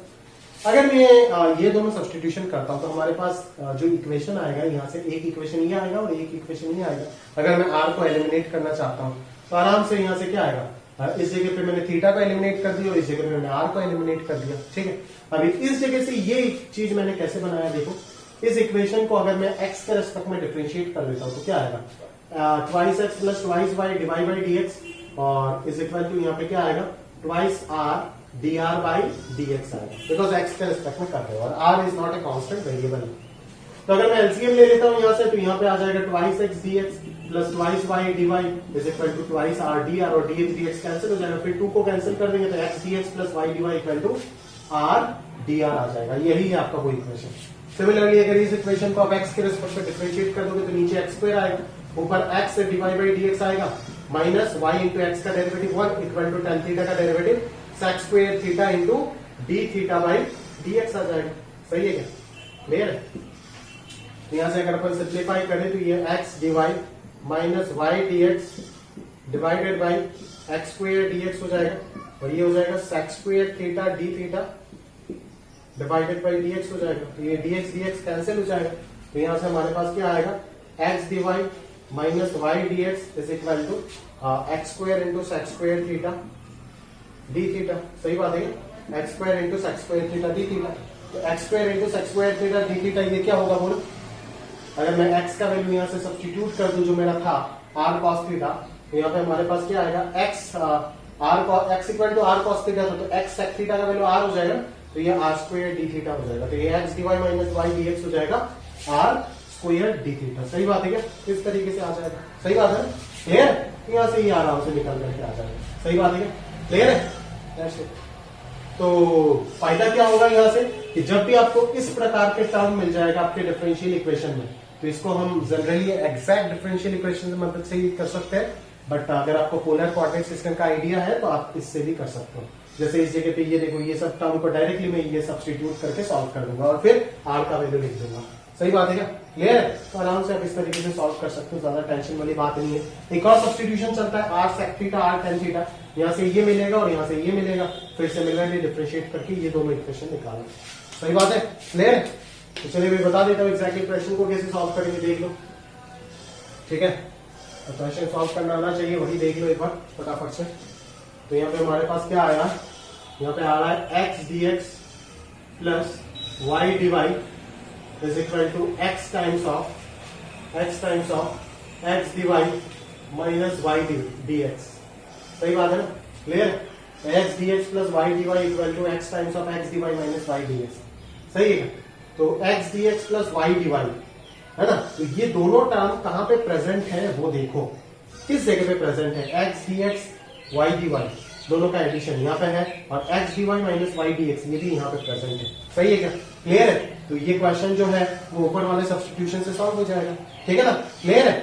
और अगर मैं देखूं तो ये दोनों टर्म जहां पे आपको दिख जाएगा x d x minus y d y और x d y minus y d x, ठीक है, तो ये आप उस जगह पे ये वाला नीचे वाला सब्स्टिट्यूशन यूज कर सकते हो। सही बात है क्या? तो इसी तरीके से आपको अकॉर्डिंगली करना होगा, और कोई दिक्कत वाली बात है नहीं यहाँ पे खास करके। सही है क्या? क्लियर है? तो चलिए आगे बढ़ते हैं अपन। ठीक है, तो यहाँ से अगर मैं सब्स्टिट्यूशन करूं तो क्या करूंगा, x equal to r cos theta and y equal to r sine theta, और सब्स्टिट्यूशन करने के बाद सॉल्व वगैरह करके ये दोनों इक्वेशन निकालूंगा, और ये दोनों इक्वेशन निकालने के बाद यहाँ पे ये सब्स्टिट्यूशन हम कर देंगे। तो ये क्या आएगा, एलएचएस में आर डी आर आ जाएगा, इसका वैल्यू पुट कर दिया, एक्स के जगह पे क्या आएगा, आर कॉस थीटा आएगा, और इधर क्या आ जाएगा, आर स्क्वायर डी थीटा आ जाएगा। सही है क्या? तो यहाँ पे ये क्या आएगा देखो, आर आर कैंसिल हुआ तो यहाँ से आ गया dr बाई आर स्क्वेयर और यहाँ से आ गया cos थीटा डी थीटा। तो ये एक इंटीग्रेट कर दिया हमने, तो यहाँ पे क्या आ जाएगा, -2 + 1 -2 + 1 that is -1/r equal to sin theta plus c. सही बात है ना। तो अभी अपन कैसे करें यहाँ से, तो sin थीटा का वैल्यू यहाँ से मैं क्या लिख सकता हूँ, y/r प्लस सी और यहाँ पे आ जाएगा -1/r। तो यहाँ से अगर मैं r का वैल्यू लिखूं तो r का वैल्यू क्या हो जाएगा, r का वैल्यू हो जाएगा √x² + y² दैट इज 1² + 2²। अगर मैं कर देता हूँ तो r का वैल्यू आ जाएगा √x² + y²। ये आ जाएगा -1 divided by √x² + y² equal to y divided by √x² + y² plus c। This will be the required solution of the given differential equation this. तो सॉल्यूशन हमेशा r और थीटा के फॉर्मेट में देने से नहीं होगा, क्योंकि r और थीटा आप यूज कर रहे हो टू सॉल्व दिस इक्वेशन। तो सॉल्यूशन आंसर जो है वो तो x और y के टर्म्स में ही आना पड़ेगा हमेशा, ठीक है। और सॉल्व करते वक्त आप इस चीज को यूज कर रहे हो वो कुछ हद तक ट्रू है, ठीक है, उसमें कोई दिक्कत नहीं है। सही है क्या। अभी चलिए आगे बढ़ते हैं, ठीक है। तो आगे ये वाला क्वेश्चन भी ऊपर वाले सब्स्टिट्यूशन से ही सॉल्व हो जाएगा। एज दोनों माइनस अगर होता तो कहीं ना कहीं नीचे वाले के बारे में मैं सोचता। और ये वाला भी अभी आप देखो, x dx + y dy directly value पता है, r dr लिख दो और √x² + y² क्या हो जाएगा, √r² दैट इज r आ जाएगा। सही है क्या। और RHS में अगर मैं देखूं तो y dx - x dy क्या हो जाएगा, -r² d थीटा और x² हो जाएगा आपका वही वापस r² cos थीटा। तो आराम से ये x² हो गया, ये dr हो गया, तो यहाँ पे इंटीग्रेशन r आ जाएगा, यहाँ पे -tan थीटा प्लस c आ जाएगा। तो r को आप लिख दीजिएगा √x² + y² and what will be your tan theta, tan theta will be -5/x। तो ये आ गया आपका required solution of the given differential equation this, ठीक है। और जहां पे आप देखोगे कि इस प्रकार के दोनों माइनस वाले टर्म प्रेजेंट है, उस जगह पे आप ये सब्स्टिट्यूशन काम चलाओगे। और जहां पे आप इस प्रकार के एक प्लस और एक माइनस वाला देखोगे तो उस जगह पे आप ये सब्स्टिट्यूशन करोगे, ठीक है। तो बेसिकली जे एडवांस में ये पैटर्न मेंस में भी कभी कभी आ सकता है, आ सकता है। मैं बार बार बोल रहा हूँ, फालतू में मैं कोई भी चीज नहीं पढ़ाता, आप जानते हो, समझ में आ रहा है ना, आ सकता है। तो जब भी आपको ये टर्म दिखेगा, है ना, डिफरेंशियल इक्वेशन अच्छे क्वेश्चन में ये टर्म बड़ा फेमस है, x dx + y dy, x dy - y dx। Exact में भी देखोगे वही सब चीज आएगा वापस घूम करके एग्जैक्ट डिफरेंशियल में। सही बात है ना, ठीक है। तो जब पढ़ाऊंगा अगले लेक्चर में तब देखोगे, अगले लेक्चर नहीं शायद एग्जैक्ट आते आते आखिरी लेक्चर हो जाएगा। सही बात है क्या। तो ये सब चीजों को बहुत अच्छे से समझना है, ठीक है। जब भी ये दो पैटर्न आपको जिस क्वेश्चन में भी दिख जाएगा, आपको तुरंत ये सब्स्टिट्यूशन याद आ जाना चाहिए। और जहां पे भी आपको ये दोनों पैटर्न दिख जाएगा उस जगह पे आपको ये सब्स्टिट्यूशन याद आ जाना चाहिए। सही बात है क्या। तो कितने अच्छे से देखो, इतना गंदा आप इसको वेरिएबल सेपरेट करके सॉल्व कर पाओगे ना। ये वेरिएबल सेपरेट से सॉल्व होगा, ट्राई करके आप देख लेना ना। ये वेरिएबल सेपरेबल से सॉल्व होगा ना, ये रिड्यूसिबल टू वेरिएबल सेपरेबल से सॉल्व होगा ना, ये होमोजीनियस है। पढ़ाऊंगा ना सारे चीज, अगले लेक्चर के बाद देख लीजिएगा ढूंढ के ये किसी भी चीज में मिलता है क्या, ना होमोजीनियस है ना लीनियर है, किसी भी चीज पे नहीं मिलेगी। ऐसे कुछ special kind of differential equation होते हैं, जैसे 2016 में एडवांस में पूछा था आईटी गुवाहाटी में, ठीक है, बहुत ही अच्छा क्वेश्चन पूछा था, वो भी एग्जैक्ट से सॉल्व हो रहा था, ठीक है। तो बिल्कुल ऐसे क्वेश्चन एग्जिस्ट करते हैं जो डायरेक्टली सिर्फ एग्जैक्ट डिफरेंशियल इक्वेशन या फिर ये सब स्पेशल कंसेप्ट यूज होकर ही सॉल्व होगा, ठीक है। इस टेक्निक को बहुत अच्छे से समझना। और आपके शीट में और 2 क्वेश्चन दिया हुआ है इसी टॉपिक के अंडर पे, तो उस चीज को भी आप जरूर सॉल्व कीजिएगा। सही बात है क्या, क्लियर है। तो पहले तो किसी भी डिफरेंशियल इक्वेशन को देखने के बाद आप सोचोगे कि क्या लगेगा, क्या वेरिएबल सेपरेबल लगेगा, वेरिएबल सेपरेट हो रहा है, अगर हो रहा है तो अच्छी बात है कर दो, नहीं हो रहा है तो रिड्यूसिबल के बारे में सोचो, रिड्यूसिबल हो रहा है नहीं हो रहा है तो इसके बारे में सोचो। जिस फ्लो में पढ़ा रहा हूं दिमाग में उसी फ्लो को सेट करके रखोगे, ताकि जब भी अननोन क्वेश्चन आए, कोई भी क्वेश्चन रहेगा वो नोन थोड़ी ना रहेगा, अननोन ही रहेगा किसी भी एग्जाम में। तो जब भी क्वेश्चन आएगा डिफरेंशियल इक्वेशन का, आप सोचोगे कि किससे ये सॉल्व कर सकते हैं। वेरिएबल सेपरेबल नहीं हो रहा है, होमोजीनियस वेरिएबल सेपरेबल नहीं हो रहा है, रिड्यूसिबल हो रहा है नहीं हो रहा है, फिर पोलर से हो रहा है नहीं हो रहा है, चेक कर लोगे तुरंत। ये 4 चीज देखने से पोलर से होगा, अदरवाइज नहीं होगा, खत्म बात। पोलर से अगर नहीं हो रहा है तो होमोजीनियस से हो रहा है नहीं हो रहा है, रिड्यूसिबल टू होमोजीनियस फॉर्मेट देख के पता चल जाएगा, reducible to variable separable format देख के पता चल जाएगा हो रहा है नहीं हो रहा है, लीनियर हो रहा है नहीं हो रहा है, रिड्यूसिबल टू लीनियर अगर हो रहा है तो ठीक है, नहीं हो रहा है तो लास्ट में एक ही ऑप्शन बचता है एग्जैक्ट, ठीक है। और ऐसा कोई क्वेश्चन नहीं आएगा ही नहीं जो साथों के साथों फॉर्मेट से आप सॉल्व ही ना कर पाओ। सही बात है क्या, क्लियर है। तो एग्जैक्ट डिफरेंशियल इक्वेशन है तो बहुत बड़ा टॉपिक, बट हम लोग सिर्फ जेई के लिए उतना ही यूज करते हैं जो इंस्पेक्शन की मदद से हम करते हैं। सही है क्या। तो खैर वो जब देखेंगे पढ़ाया जाएगा तो उसी वक्त आप समझोगे, बट है ये बहुत बड़ा टॉपिक है एग्जैक्ट डिफरेंशियल इक्वेशन। ठीक है, तो चलिए कोई बात नहीं,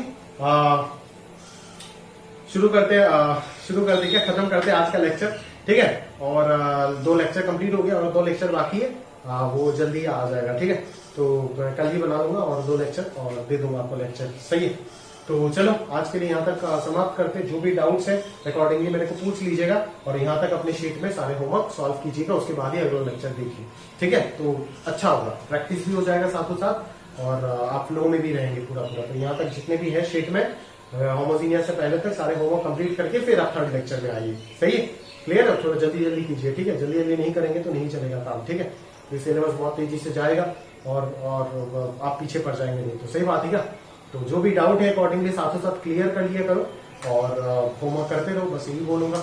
और इसी के साथ साथ आज का लेक्चर अपन समाप्त करते हैं, तो अगले लेक्चर में मिलेंगे। आज के लिए यहाँ तक, विदा।